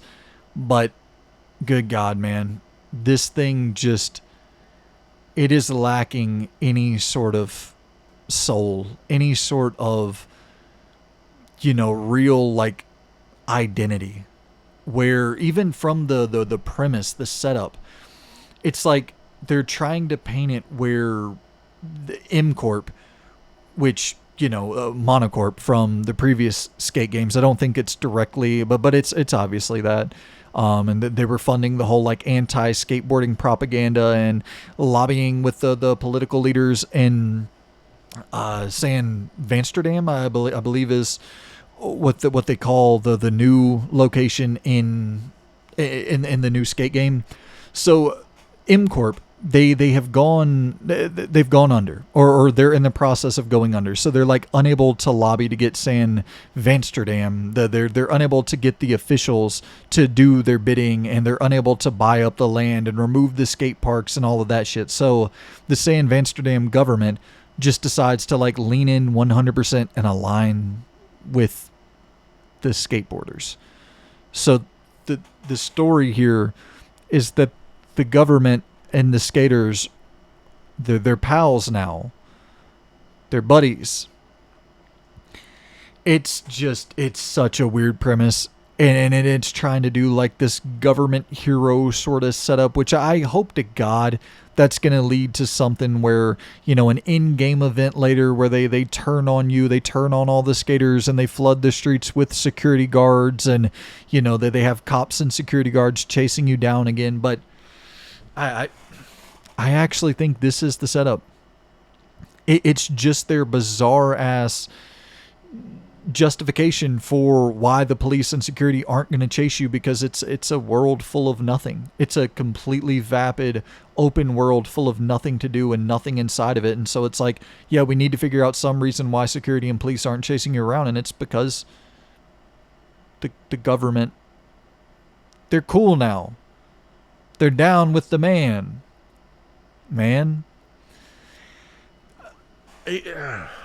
I know it's trivial. I know it's something that shouldn't put me off as much as it does, because the game is fine here. The gameplay is fine. It's okay, but it makes me not want to play the game. Just the idea that they're trying to paint it as, like, it has that, hey kids, what's the dude, golly, I'm forgetting I gotta find this picture. Hold on.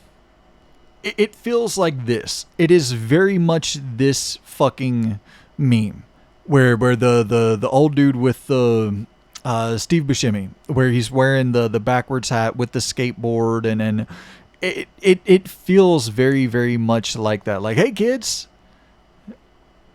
we're cool, right? And I don't know. I'm praying that at some point there's a twist where it's revealed that all of this is satire, of, like, the current culture where politicians act relatable and they try to be your friend, and it's like, hey fellow kids, I'm on Twitch. Come and join me and play the new hot fucking Among Us DLC. You know, the as you're seeing all of this weird fucking listen, and you get it, obviously that's their job to try to appeal to the younger demographics and to be more seemingly approachable or relatable. Oh, I'm going on Theo Vaughn's podcast. It's like, yeah. And then you're going to go and commit fucking atrocities across the world. It's like wonderful, wonderful, wonderful. And listen, it's not that fucking serious. It's a video game, but it just feels so goddamn hollow as you see your robot companion that's joining you for the tutorial. And it's like, that's a great overall like identifier and indication for just like that's what this game feels like. It just feels fucking robotic. It feels so soulless. And from moment one, it makes that so clear as you have a robot, not like Rob Deerdeck who's giving you a tutorial, not fucking, whichever random skateboarder that they would have give you a tutorial in the past. It's like, no, here's a robot, and here's my guy doing what the fuck. It completely distorted my body there with that move, which is beautiful. But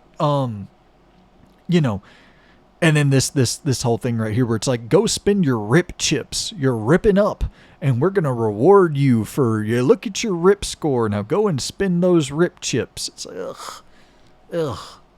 Just this, the soundtrack feels like it's something that you would hear at a Macy's at a local mall. It just feels so overly sanitized and corpofied.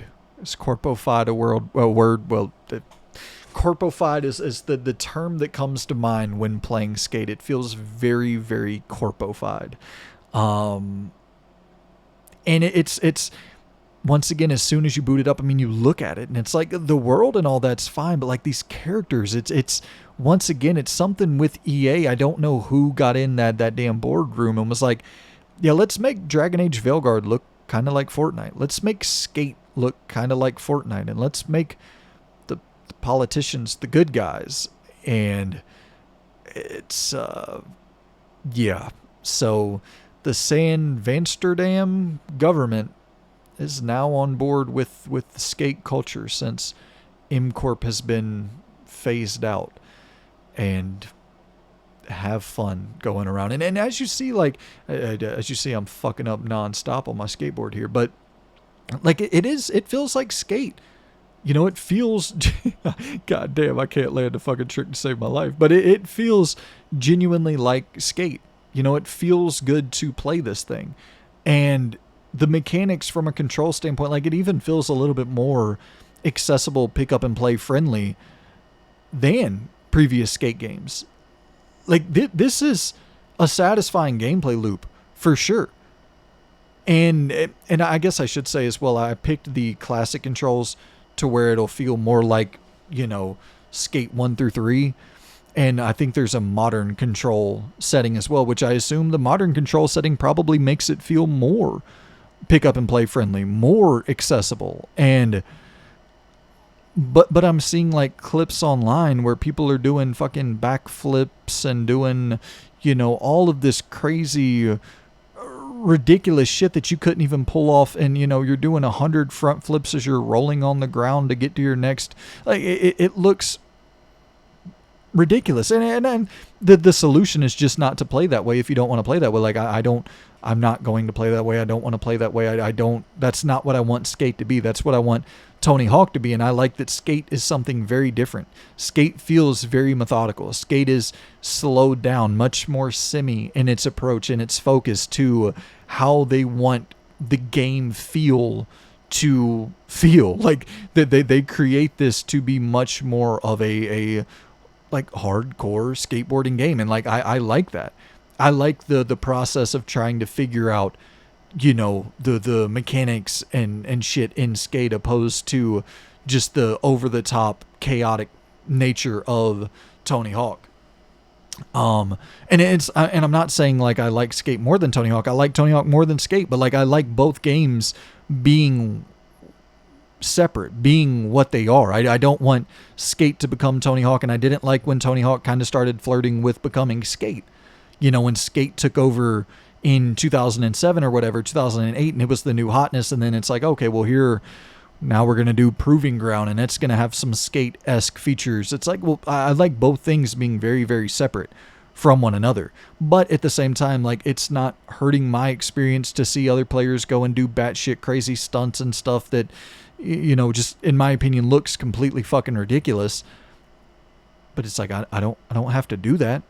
So like for me playing this, it's like, yeah, it feels like old Skate. I love how old Skate feels. And so I was completely on board with the gameplay. It's just, there's a lack of culture. There's a lack of, if we're being completely real, there's just a lack of anything to fucking do. There's a lack of content, and there's a lack of everything. And I just I played it for about an hour or two, something like that, maybe even less. And I kind of came away from it after picking it up, and I was like, I think I'm putting this down, and I'm probably never going to touch it again, which is a really unfortunate feeling, because I shouldn't say I'll never touch it again. Like, can I pay for like a game? Can you release a game inside of this at some point? Like, because it had, I think, 90,000, close to 100,000 concurrent players at one point. And yes, it is 100% free to play, and I get that. But, and kudos to you for that as well. Like, there is not a game here worth paying for. You identified that. You didn't pull a CDPR thing where it's like, hey, we're going to release a broken batshit product and you're going to pay full price for it and we'll just fix it later. Like, no. This is an early access game. You're not having to pay for it. It's free to play. You jump in, and yeah, that's what you get. Yep, this is definitely an early access game because there's not shit to do in it, and it should be free to play. You should never charge someone for this, but maybe down the road, hopefully, God willing, that you find a few whales to keep this thing supported, and can we get to a point where EA will allow you to just go and make a single player story and have it be 3 hours long and have us pay $20 for it and then do a new one every 4 months? And like, can that be? Can that be what Skate is? You know what I mean? Like, can for my version of Skate, for what I want out of Skate, like, can everybody get a little bit of what they want? I doubt it. I think that you probably will cater to the monetize and you'll try to monetize and make this as infinitely monetizable as possible, and that isn't really found in any kind of single player campaign related content. I imagine that they're gonna just double and triple down on everything that makes it a live service game, and at that point it's like, yeah, I doubt that I'll ever return to this if that's just what this game is going to be. If it's just going to be a situation of like, hey, go do a few tricks and go buy a new shirt to show off when you're in the park with your buddies that you bought the new expensive shirt. It's like, I don't know, man. There's really nothing. There's nothing about that is appealing to me. So I don't know. I guess at the end of the day, once again, my main and really only hope is that enough people have been vocal about the fact that we want some sort of campaign, some sort of something to do that resembles a story of some sort.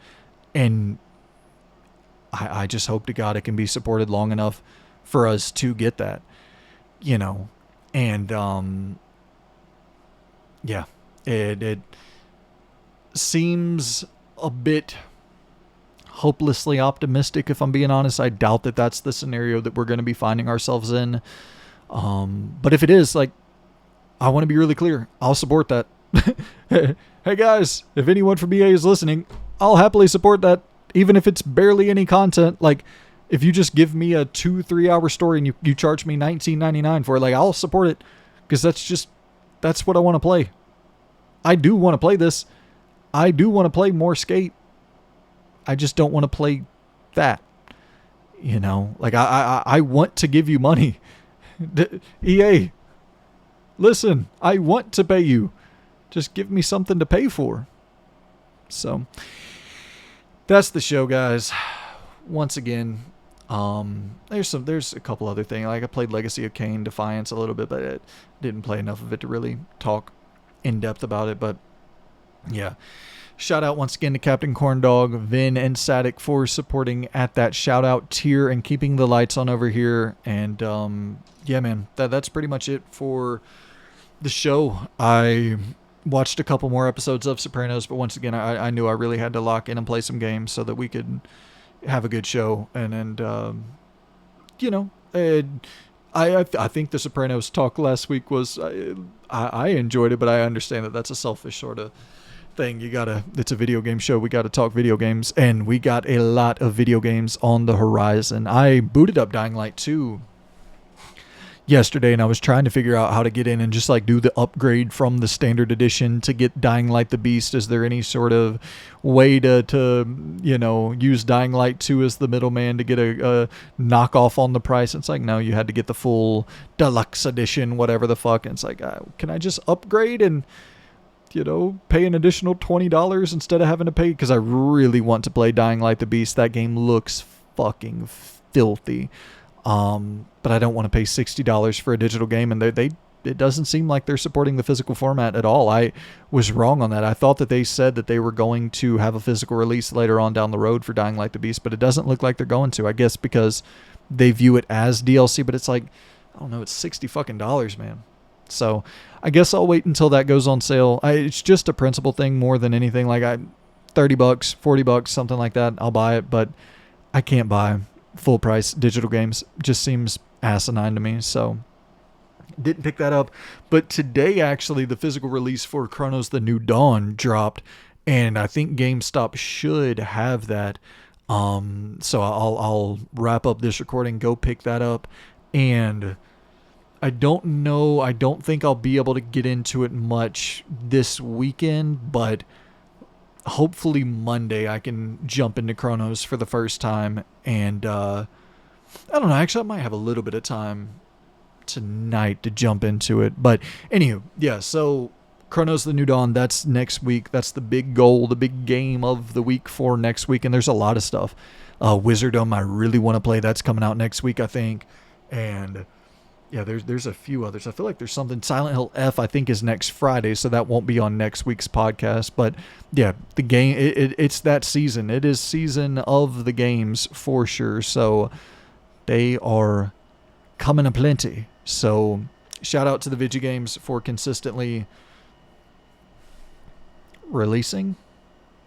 I guess that's what you're supposed to do, right? You're making a product for us to buy, but they've been really fucking good too. It's just been like a good spell of like really, really strong titles dropping consistently, just with such little time to play them. But yeah, man, let me know what y'all are playing. Let me know what y'all are jumping into. Hit me up in the comments down below, and yeah, let me know what you've been checking out. Is there any hidden gems you've been popping into that you wish more people would check out? Because we're kind of getting on that.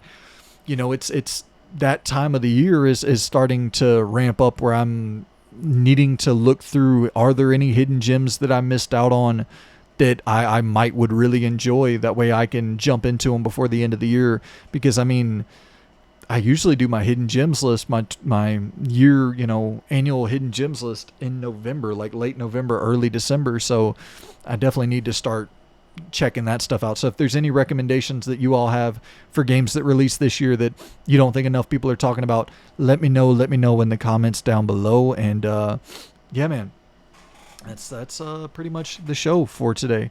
I appreciate y'all so much for tuning in, and take it easy. I hope y'all have a really good weekend. I'll get this bad boy time stamped and get it out there to all of your feeds. And yeah, man, that's pretty much it. Once again, Patreon, YouTube memberships, all of that is available.